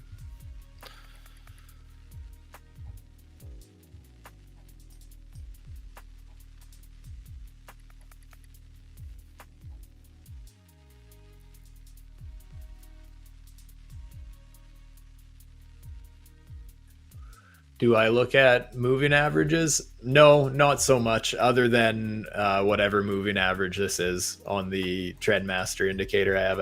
I can't remember. It's 20 or what it is, but however I originally had it set up someday before it was a preset. I can't remember what moving average this was, but that would basically be my version of a moving average. I don't typically bring up like the 20, 50, 100 or anything like that. Most of my trading, honestly, is market structure and Fibonacci's.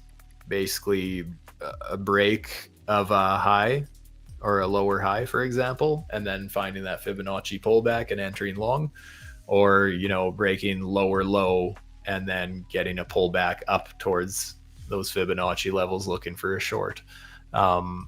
That's mostly how I do my trading. And then also, like I said, just using the indicators for spotting the trend, because that way I can basically, like, you know, everything's trending to the downside. I know if anything, I should look for Fibonacci pulls to the downside. Like right now, something that I would consider shorting a little bit late is, you know, let's say we do get a fib pullback now.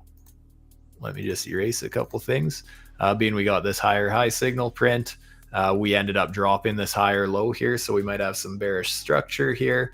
I would be open to the idea that we might get a bounce up here before getting that drop down here. So that's another reason I don't really want to FOMO into a short at this point, because a lot of the move has played out, and there's just a chance that I can get a better entry or that I just missed my entry altogether, right?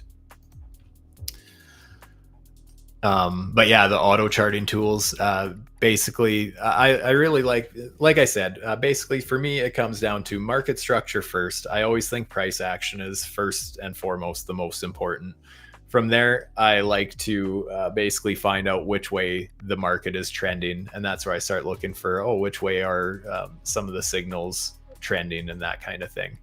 And then from there, basically, so I know it's a downtrend, and that's where I start looking for reasons to pull Fibonacci's. So from, let's say, the auto charting tools, using them as Fibonacci pull points, for example.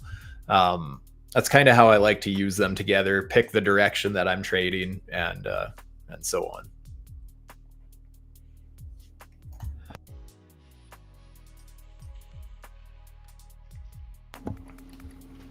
But again, I agree. It totally looks to me like we do end up testing down towards that. What was it? 58.3.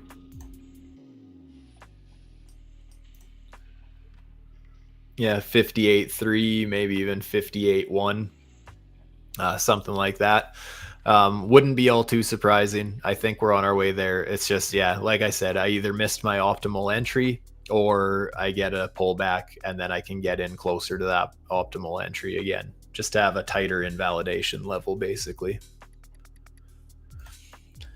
Because the thing is, guys, every trader loses trades, right? Every trade strategy loses trades, but it's important to be able to control the losses, right? And that's where I really like basically only entering if I can get a pullback to at least the 786. That's kind of where I'm looking at, at least a break of structure at that point. At least I'm not FOMOing into a breakout, right? I'm waiting for that pullback where the swing has changed, basically.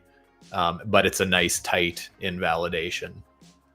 Exactly why I got bearish up here, right? When I started saying that, yeah, around 68, 69K, I was selling some of my spot bags and started looking at the market a little bearish.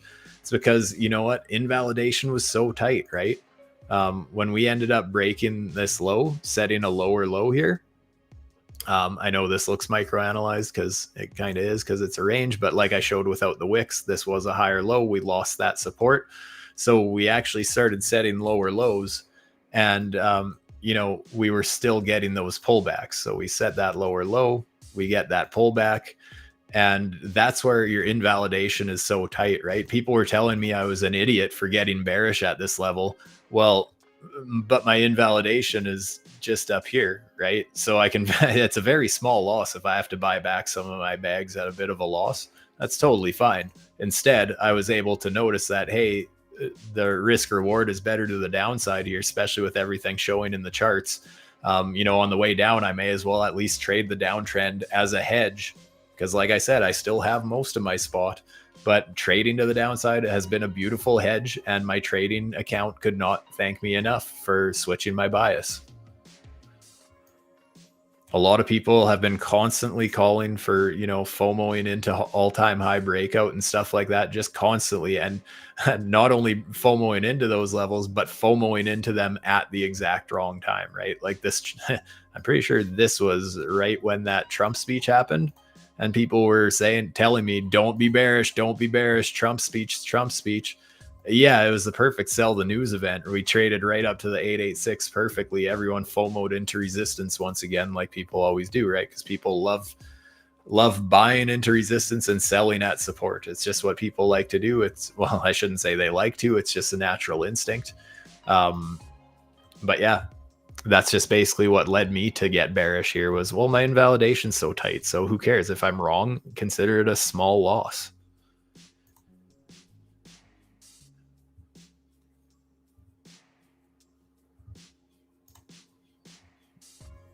The 4-hour chart, that's what I was just looking at here. That's basically my opinion on that one, is that we're just still setting a series of lower highs, lower lows. Front ran the 786 very slightly. Seeing weakness early. With the auto charting tools, that was the one thing I was saying. There's still potential to find support here, because we do have this higher low, higher high, pull a Fibonacci 786 perfectly there. So it does make sense to find some kind of a bounce there.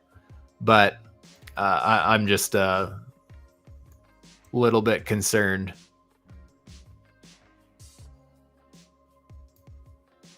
Just seeing that weakness a little bit early, I feel like.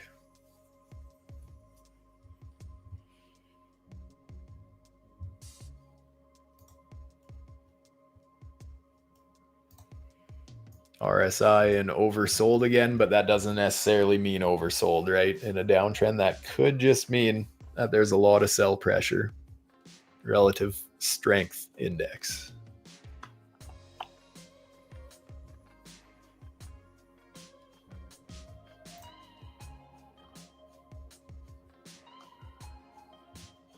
The only thing leading me to believe that we could be going higher is, like I said, with these liquidations. It does seem like there's still some liquidity up at that 886, even a little bit higher, to be honest, but most of it kind of right around my red box, right? Just below and right into it. So there is high leverage liquidation levels there. Maybe we end up like, that's just kind of an idea. So, okay, I understand it makes sense that the market would go there at some point. Does it have to go right now? Not necessarily, right? We could just end up going to the downside, grabbing this liquidity first, and then building in even more late shorts, and then go liquidate everything, right? Just a few things to be cautious of.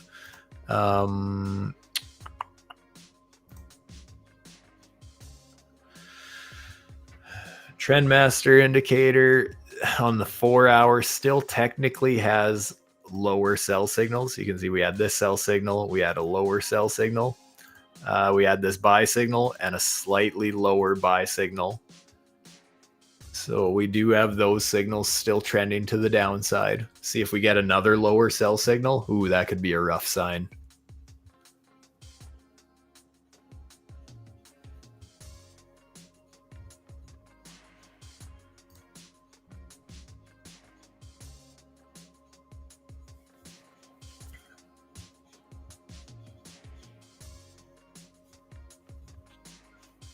See, this is why I didn't want to FOMO into a short, just because it still feels like, you know, the market could trend up a little bit, being and by FOMO I mean like into this late one here on the 1 minute. The 5 minute one I still am really interested in.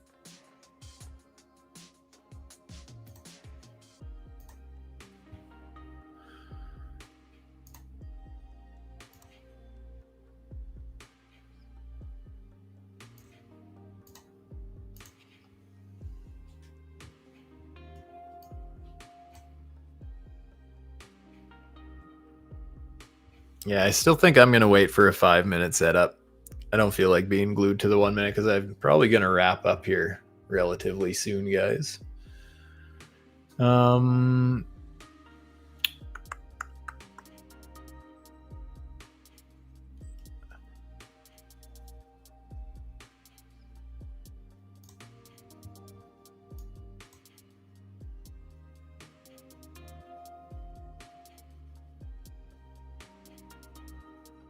Yeah, you know what? I'll consider taking a short if we get back up to this level.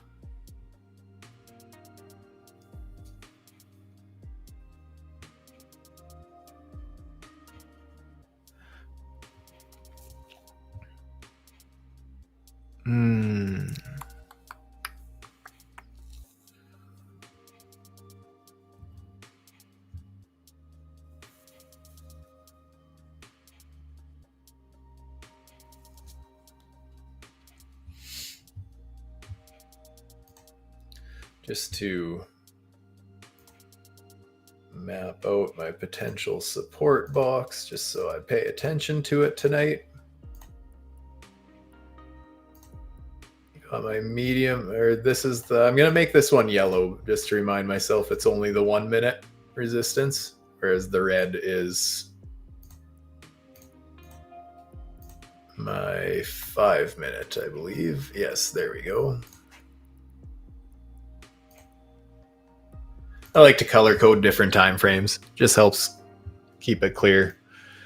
Because like, even though I like trading the 1 minute and the 5 minute, I still like to, you know, whatever time frame I'm trading, I like to kind of keep an eye on a time frame, or even several time frames higher, just kind of knowing what's going on the larger time frames, right?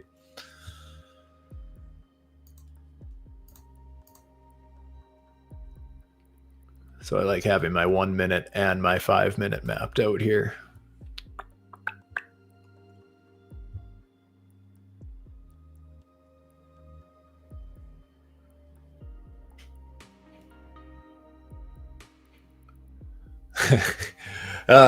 Sorry, bro. Can you do prices on the fibs? I'm listening. That's exactly what I was talking about before. Sorry, I am trying to say the prices more. Okay, well, these numbers are probably all going to mash together, but so the 5 minute bearish Fibonacci's, the 786 is right around 60,000. The 886 is at 60,250. The 1 minute 786 is 59,580. the 886 is 59,666 basically.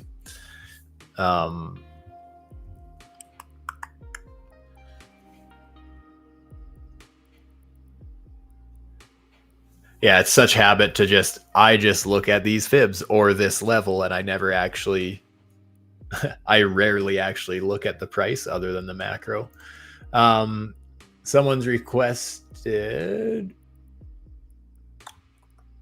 one sec, give us analysis for swing trading. That's just kind of what I was looking at on the 4 hour, right? I would consider the 4 hour swing trading myself. Basically at this level, I mean, I would be saying, yes, it makes sense we get some kind of a bounce here. But if you were looking at swing trading this, I mean, you already missed the 786 entry unless we get a second pullback to there. And also depends, right? Like if you're like me and you like to zoom into shorter time frames, wait for a 5-minute structure break followed by coming back to the 4 hour 786, for example. But yeah, basically the way I like to trade, like if looking at this setup, I'd be looking at entering along the 786, 886, and double bottom. So right around 58.1 thousand, 57.2 thousand, 56.3 thousand, basically. The problem I have with that setup is invalidation for it is so close to my more macro setup that I was looking at earlier. That would be trying to play the smaller range in the range, basically. So if you're looking for the actual swing that I'm looking at, that's where I guess at this point you'd have to wait because you're right in the middle of a range again, right? But resistance would be up from about 65.5 thousand to 67.7 thousand would be where my 786, 886 fib pockets are on the 4 hour. So that's kind of where I'd be looking for shorts. And longs, I would be looking for the 786, 886 pulled the opposite way, which would basically be looking to long down at around 52.6, 50.9, and 49 just 49 basically. The problem I have with that is since it is still a downtrend, it's obviously a little bit risky if you're looking for buying that support level, right? There's a chance we just absolutely blast through it for some of those reasons I mentioned earlier and with the weekly chart and everything. Generally speaking, when I'm looking for a swing trade like this, I would have wanted to see us break structure followed by that pullback, right? When I'm looking for those Fibonacci pullbacks, I want a structure break first. And unfortunately, we don't have that because the way the chart structure is right now, unfortunately, the lower high that I'm watching on the macro time frame for swing trades is right at 70,000 US dollars.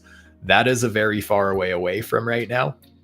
But unfortunately, that is the lower high that we need to break for me to say that the structure of this chart has changed. Yes, it's unfortunate that it's a far ways away, but the chart, that's just what it's giving me. That's not me saying that's what it is. That is what the chart is showing right now, is that's the lower high. So if we got a break above that level and then a pullback to a 786, 886, that's more so where I'd be looking at a swing long. But again, I myself am not much of a swing trader because those things take so long to play out. And for the levels that I watch and the levels I play, like those fib levels, they are so far away and drastic that I like to be a more active trader. But if I was treating it the same as how I would treat, let's say, 5-minute structure, that's kind of what I'd be looking for. There is that potential swing basically from the level we're at, like I was talking about. But yeah, just understand that if we drop that level, then we're just getting very close to the next support level. So it just kind of gets harder to pick a stop loss, I guess, because I'd be more so, there's a potential to lose that trade twice, right? If you're trying to long this area here and we melt through, and you're trying to long this area down here and we just melt through, well, then that's two different trades with quite large stop losses and a lot of time that passed for that to play out, that you're out. That's where I find having the structure break followed by those fib pullbacks, that's where it's a little more promising. At least then structure's on your side, that there might be a continuation of a trend at that point, right? And that's why I was saying, I don't know if you were here at the start of this video, but I was saying if we traded down a little bit lower, got another bounce, and down just slightly lower once again, I would be mega bullish.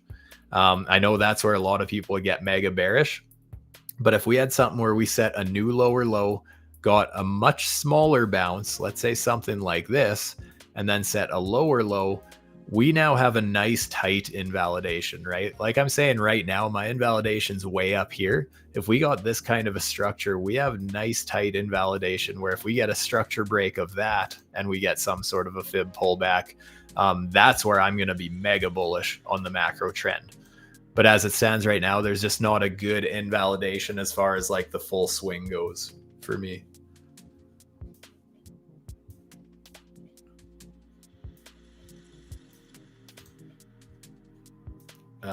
I guess my target on this pump was 65 to 68K. I actually made a video about that, Bitcoin to 65K, the day or two before it happened. That was basically my target. But like I never set a big short there or anything because, again, I'm not really a swing trader. I'm more so trading shorter time frames anyways. But that was kind of my target. So if I was looking at a swing trade, that would have basically been where I was looking to start my position. But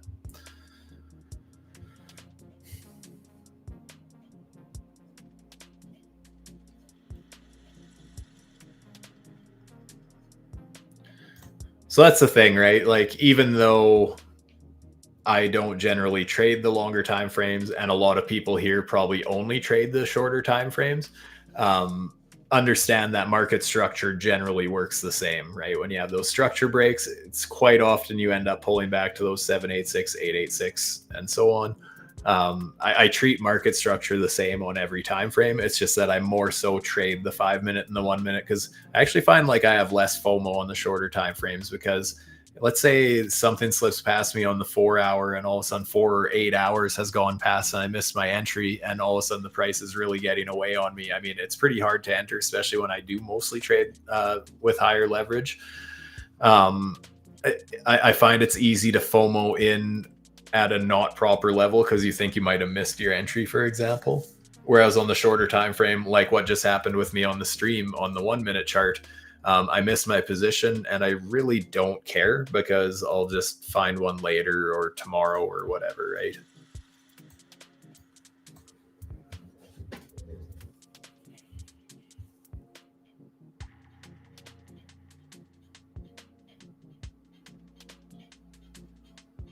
Show us one live trade, bro. Well, I'm not going to force anything right now.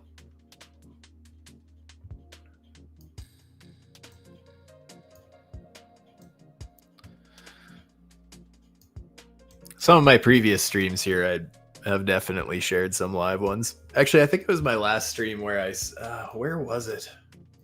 It was a long position. It did play out. Oh boy, to find it on the 1 minute. That could have been anywhere. Yeah, I'm not even going to guess where that was. I shared one ahead of time, and there was actually two positions that could have played out from the same setup.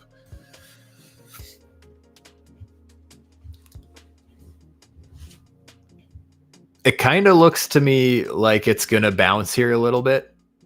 But again, if anything, I'm more interested in taking a short off this box or this box up here. And I'm more leaning towards the 5 minute box up around that 60K.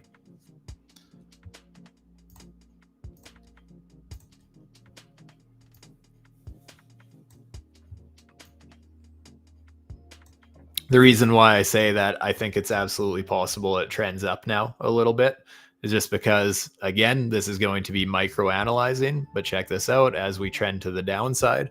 Where's the last low followed by a bounce? Let's say here's our, let's just go all the way back. Basically low, lower low, lower high, lower low, lower high, lower low, lower high, just a wick above, never actually closed above. Lower low, lower high, even though it's slightly higher. Lower low, lower high. This is very micro-analyzing, and it's very easy to get confused. Let me just erase all those so you're not too confused. But basically, on this little downtrend, this very little downtrend, here's where we had our last low with a bounce at a lower low, right? So this was our lower high on the immediate trend, which we did end up breaking. So now it looks like we're pulling back probably to the 786, 886.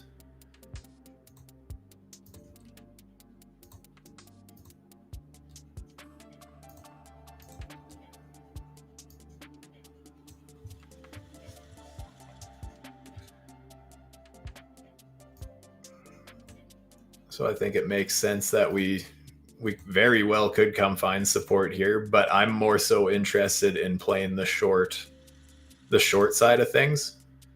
But I just want a better price. So I'm kind of expecting the price to do some sort of just a little bit lower and then bounce up to this level.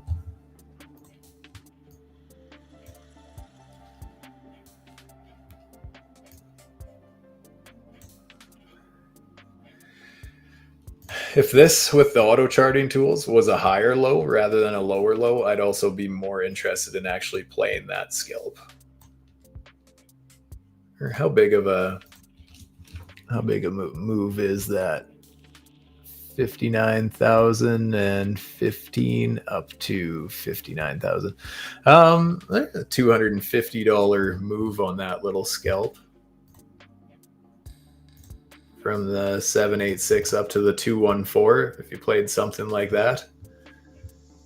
That's a potential long setup, but again, I'm just way more interested in the short side of things right now. I just don't have a lot of confidence in the bulls right now, to be completely honest.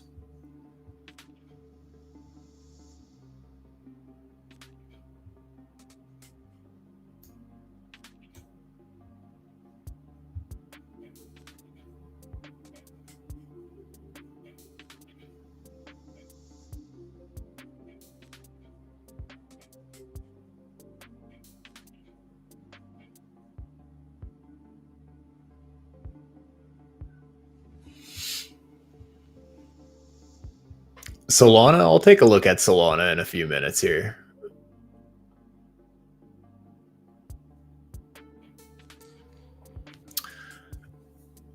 Man Crypto, good to see you again. When checking the lower low, higher low, lower high, higher high, do you use wick levels or closing levels on the time frames? I use the wicks. Like, this is what you mean, hey? The swing points on the auto charting tools? I use wicks because I like using wicks when I pull Fibonacci's. I like using candle bodies when looking at structure levels, but when I pull Fibonacci's, I like to include the wicks because that's just extra wiggle room, right?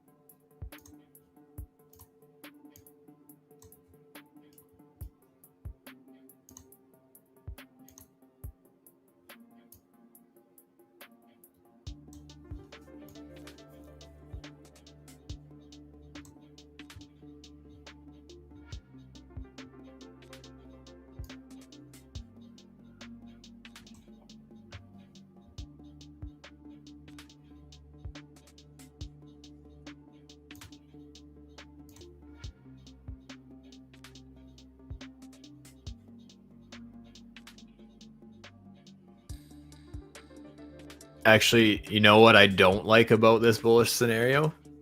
I should actually, I'm erasing this. I don't want to take this long. There's, even though it may still play out, because like I said, on this immediate downtrend, we did break above this. Something that I actually overlooked is that I'm not actually considering this a lower low, because on the uptrend, this was our higher low, right? Because this was our high. Our next higher high was up here. This was our higher low. And so since losing that higher low, this is the first time, right? So invalidation of this is still way up here. So this isn't actually technically a proper Stuber fib. I'm glad I caught that. Hopefully that makes sense, just because like I was saying earlier, right, I want a structure break followed by that pullback. And I was actually zoomed in too far and totally ignored this, that this is just like what I was saying on the 4 hour, right? Or on the 4 hour, where I was saying that I want to see it drop below, but then drop below again. This would be a perfect example of that, actually. So let's just consider this our bearish structure break. This is actually a great live example to show you guys. So where we topped out from, notice we've lost that higher low. Now is where we can pull a bullish or a bearish Stuber fib, sorry. So I'd be looking at resistance somewhere up here from basically 59.7 down to 59, well, 570 basically. Fairly small pocket, but that's what it is on the 1 minute. But this is where we can tighten up the invalidation levels if we set another lower low, right? If we can really tighten up this range, so we set another lower low, then at least our, the lower high that we'd have to break would be just up here, or well, yeah, up here, I guess down here if you're talking from up here. But yeah, basically what I would like to see now is some sort of a much tighter consolidation that can break structure, because that's where you can like really dial in a very tight stop loss. Is right now, since that's the low, lower low, highest point between the two. I know obviously that's a higher high, but we're going to consider that as far as the trending purposes. We'll just consider that our high or our lower high, whatever you want to call it. But now, if we can break this level again, and then let's say do something nice and tight like that, then it's nice, we get a break like that where we break out the structure. Obviously very theoretical, but that's more so what I'm looking for, because we have a low, lower high broken. That's actually breaking a little trend, right? And at that point, that's where I want to start looking for bullish super fibs like that. Yeah, like I said, as it stands right now, does that kind of make sense? Why I'm actually going to turn off that higher high, just because that can be confusing right now. Does that make sense why I'm looking at structure that way? Because again, high, higher high. This was our higher low because it's the lowest point between the two. This would now be our low, lower low, highest point between the two. So that is our current range high.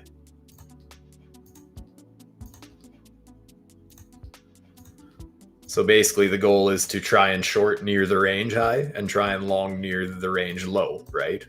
So far, our range low is still way down here.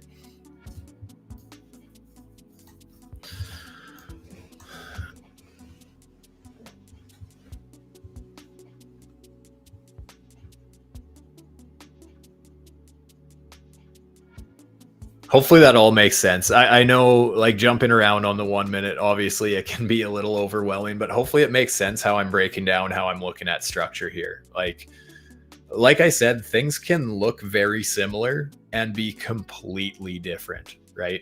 Just like, you know what? This would be completely different if, let's say, right here, we set this higher high, right? Because we had a high. Let's say we broke that, set a higher high, and then set another higher high. This would also be very different structure, right? Because at that point, this would have been where we lost structure. And then we set a whole bunch of lower lows, lower highs. In that case, this would have been a valid structure break. It would have looked exactly the same, but it would have been very different just because of how structure formed. I think that's something that a lot of people have a hard time grasping, and that's totally fair.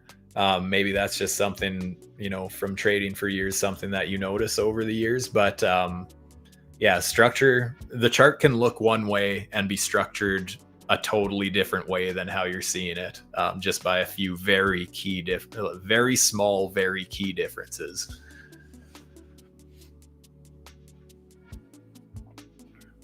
And again, obviously everyone has their own techniques that work for them. Like if you have something, a different way you look at it and it's working for you, by all means, don't let the way I look at things change anything.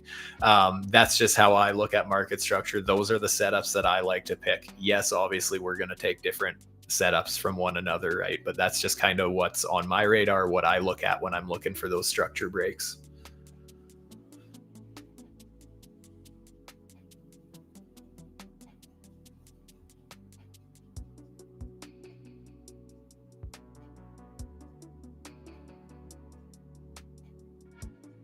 Your approach and explanations on how and where you place the fibs levels has helped me immensely. Cheers. Oh, I love hearing that.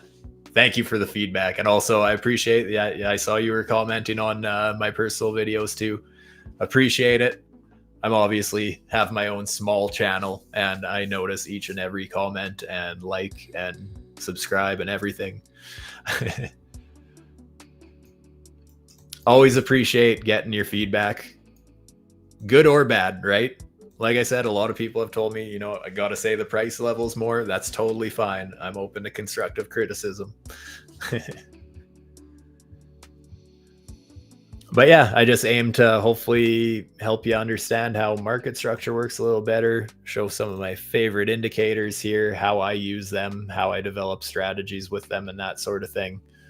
And yeah, how I use Fibonacci's, because honestly, I just love using Fibonacci's because it's so structured, right? When if my criteria has been hit, like let's say we would have closed above this level and then we pulled back to my 786, 886 fib pocket, then you know what? At that point, I can enter confidently because whatever, even if it doesn't win, I have my invalidation levels. That's a part of trading. Your losses are controlled losses, right? But at least with Fibonacci's, you have kind of the approximate average or the entries you're looking for, as well as like I have that 214 fib all the time as a take profit reminder, right? So you can just kind of set some levels, set some orders, walk away. Very structured. There's no guessing, oh, is this structure level more important than this structure level? Because they're all mathematical and based on emotions and all that kind of stuff, right? So they're very structured.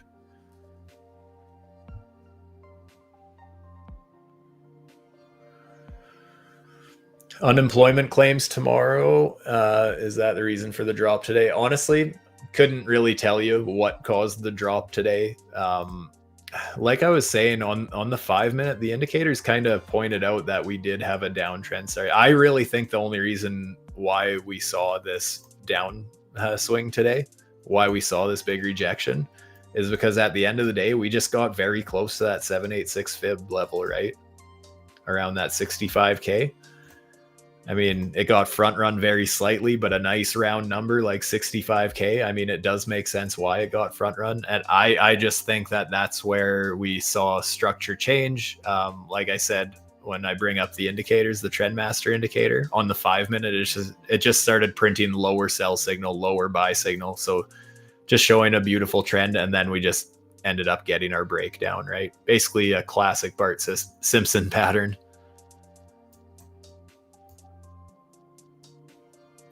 Yeah, that doesn't look great, honestly. Doesn't look great.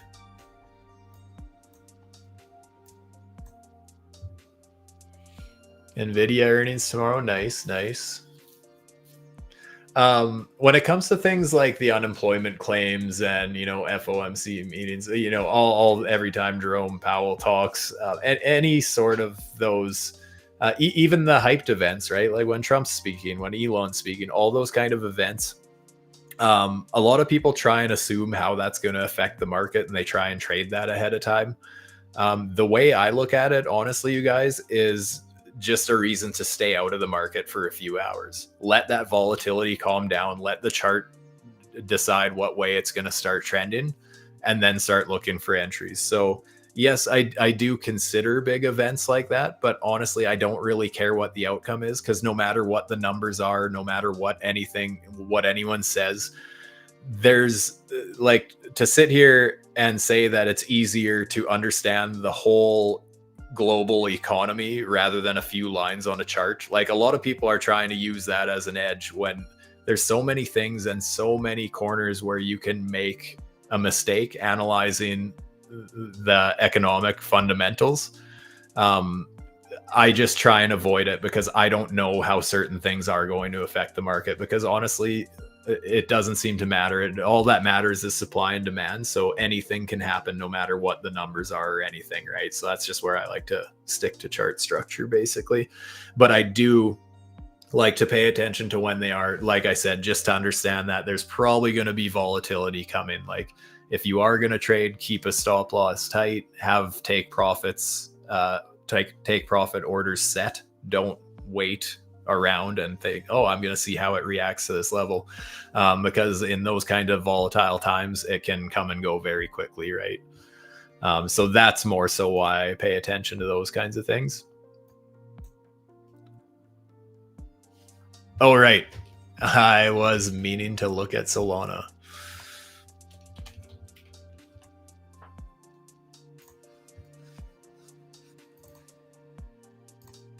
I think it was the 1 minute I was looking at last time.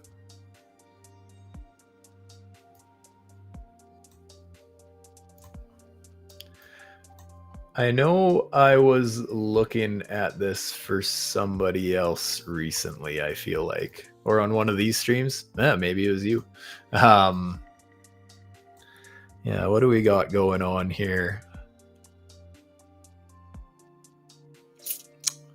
At a quick glance, what time frame are you thinking? More like 4 hour? You're talking longer time frame, shorter time frame?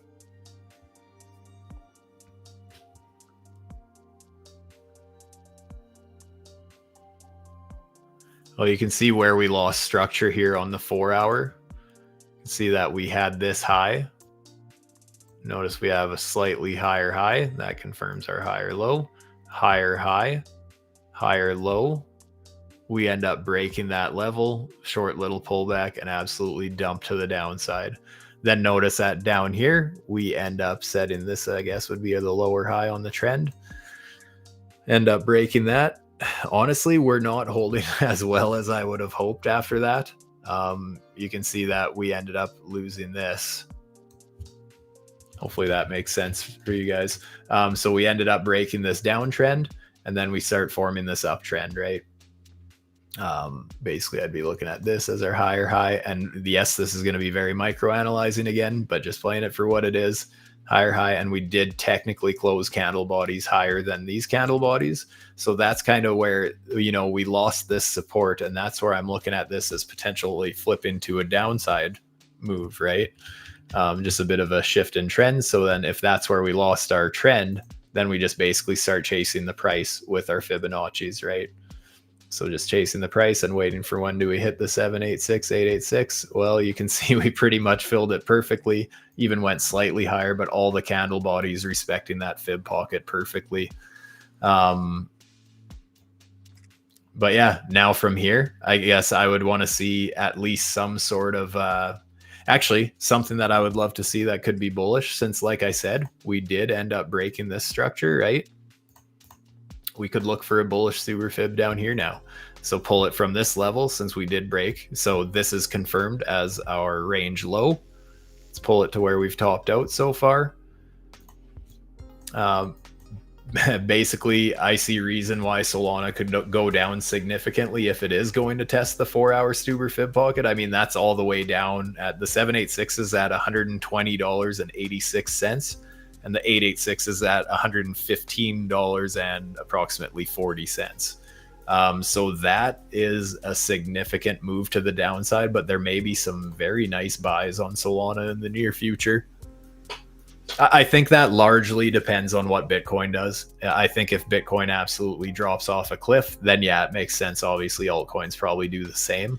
If Bitcoin all of a sudden starts recovering, then, you know, it's absolutely possible we start getting an early recovery. Like just like what Bitcoin did, maybe we just test the 786 of something like that, which would be closer to like 141 and 80 cents approximately.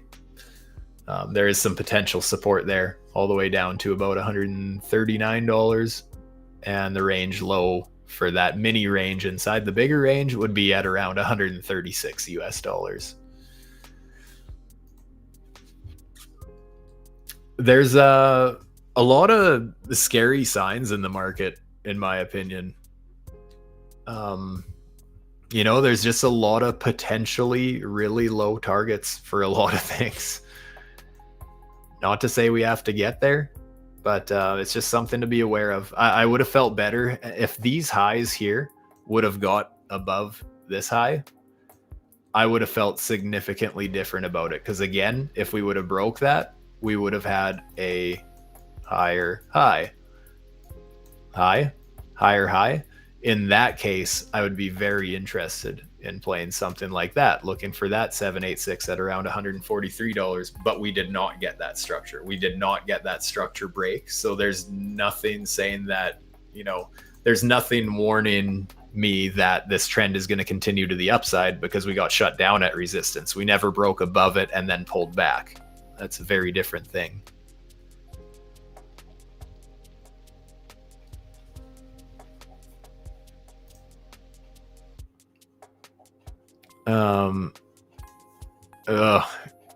Yeah, kind of same with the daily, right? Just looks like we had this little double top after we ended up dropping. Like we had this little bit of a support level here where our daily candle bodies were closing. We dropped that, and then our next bounce, see a rejection. Our next bounce, just a double top, if anything. Got the Wave Master trying to do a bearish cross here. That's just one thing on its own. What are some of the...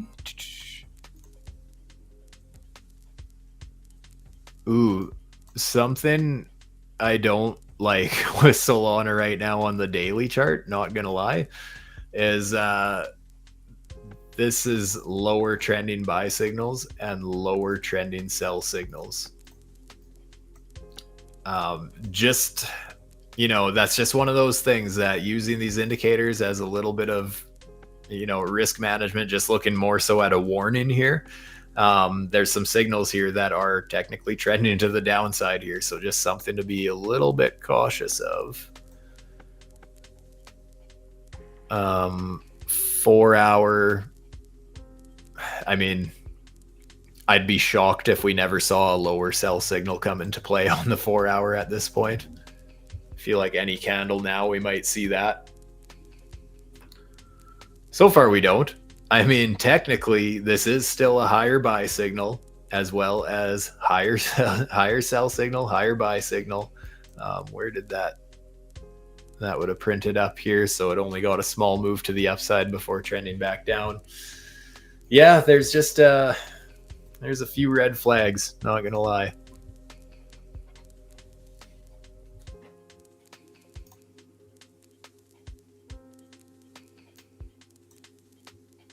Yeah, see, I'm glad that I noticed that about that bullish super fib I had set up there. I mean, actually, it could still technically play out because it never hit my invalidation. But it just, it just looks a little bit weak. Like I said, we never had the proper bullish structure break before pulling that. So still think it's very likely it trades to the downside here soon.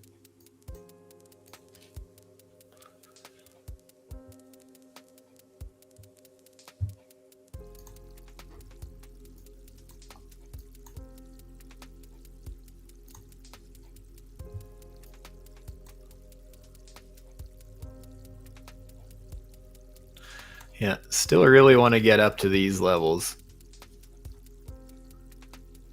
Basically anywhere from 59,970 up to 60.5, even 60.6. I'd love to see a rejection at some of those levels. Just start to see weakness on the 1 minute. Those are my 5 minute levels. That's where I'm interested in shorting so far. But if they just melt right up, just through it and don't stop, don't hesitate, don't get a structure break on the 1 minute or anything, then I'm going to ignore it for now and look for some of those higher ones.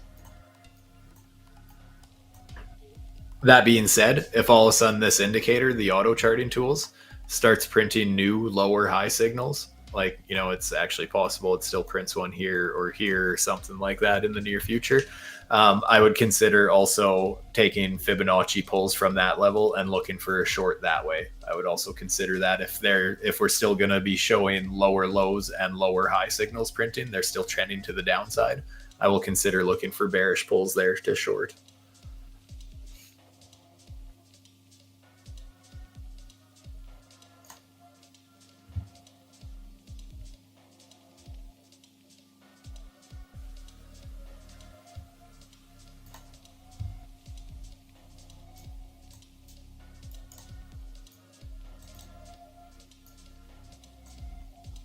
Kind of something like this, but on the 5 minute rather than the 1 minute. Let's just see if it does get respected on the 1 minute.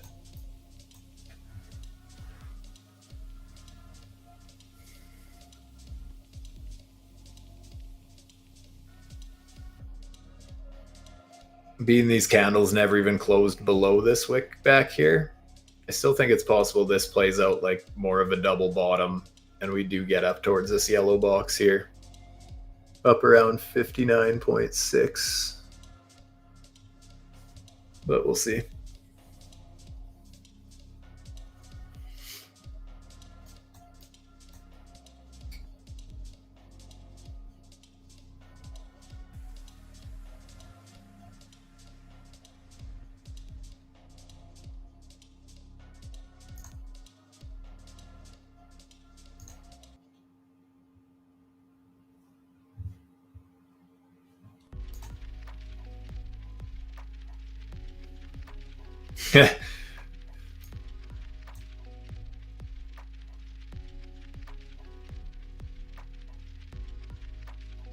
Well, see, there's no doubt about it that there's often at least some sort of a reaction at those levels, right?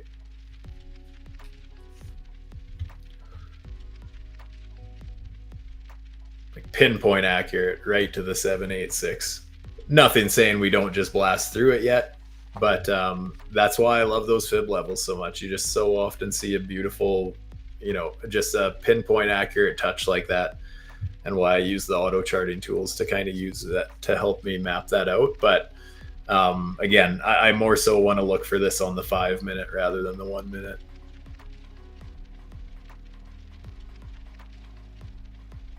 But there's obviously a level of interest there. I don't know if it's market makers. I don't know if it's, you know, bots are just attracted to those levels or what, but you just seem to see them respected so often.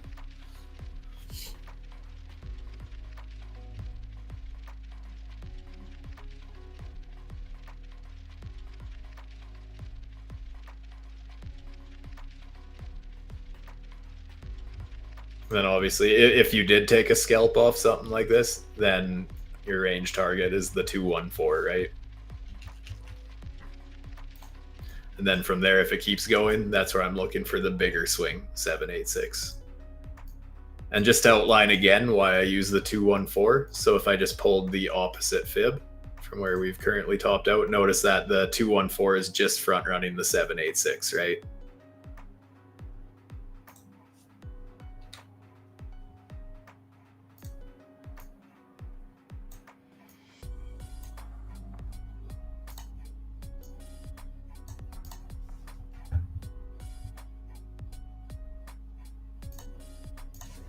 I should check on my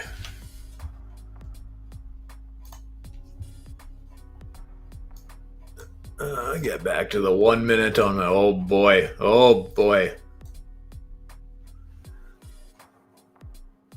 Get to my ton chart here. I meant to close those take profit levels that were hit, and yeah, notice that like I was showing before, we just barely front ran the 786 on that one. But yeah, this is where I was entered from. But again, this is one of those times where obviously I got a nice move out of that. Half my position was locked in, secured, paid myself, and now I have half my position running because you know what? There's a lot of shit going on with Ton right now, and just in case all hell breaks loose, I want half my position open. Like, especially if Bitcoin's going to nuke and the creator of Ton and Telegram and all that, or the founder, whatever, whoever, whatever he is to the companies, um, understand that with Bitcoin nuking and those fundamental developments, things could get real hairy. I don't know, and I kind of hate referring or comparing the two, but it kind of reminds me, well, all hell broke loose on Luna when everyone was very bullish on Luna last cycle, and we saw what happened there. I think that was a much different situation. Don't get me wrong. I think there was a lot more to that one. This one is more of an unfortunate event, and it's really truly too bad, the whole censorship thing and what he's going through and all that sort of stuff. But Ton was I think there was a lot of hype around Ton lately, and so many crypto farming games around Telegram and all that sort of stuff. So there is a lot going on there, and that could be a big catalyst for Ton, for example, right? So just in case the fundamentals, I entered based on the charts. This is one of those things, guys, right? I am aware of the bearish fundamentals, the bearish news around Ton, but I still entered based on price action, right? I wasn't just FOMOing in at any levels. I waited for that pullback. But I'm open to the idea of this position turning into a much larger running position just because of the things surrounding it right now.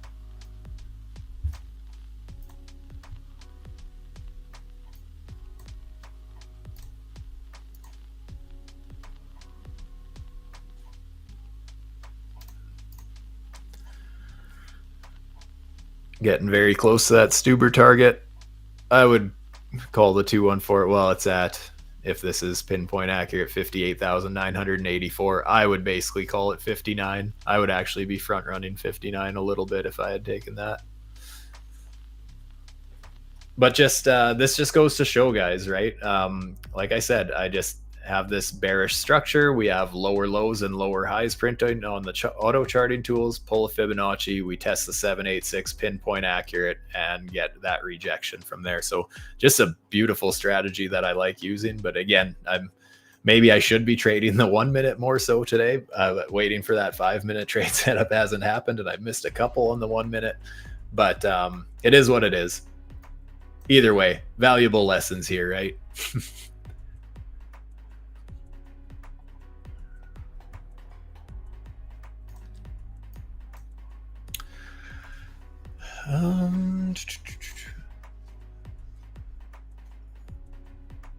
All right, legends. I think that's about all I wanted to go over today. And I'm getting hungry, and we've been at this. Holy crap, we've been here for almost 2.5 hours.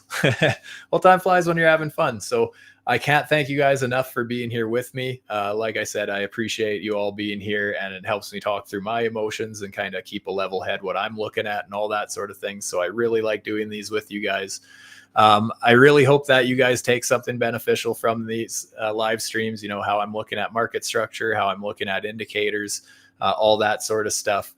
If these MDX algo indicators that I use every stream and every day, if they interest you, there's a link down below that gives an additional 10% discount on top of current promotions at checkout. With that, I'm out. Stay safe, my friends. May the crypto gods shine plenty of profits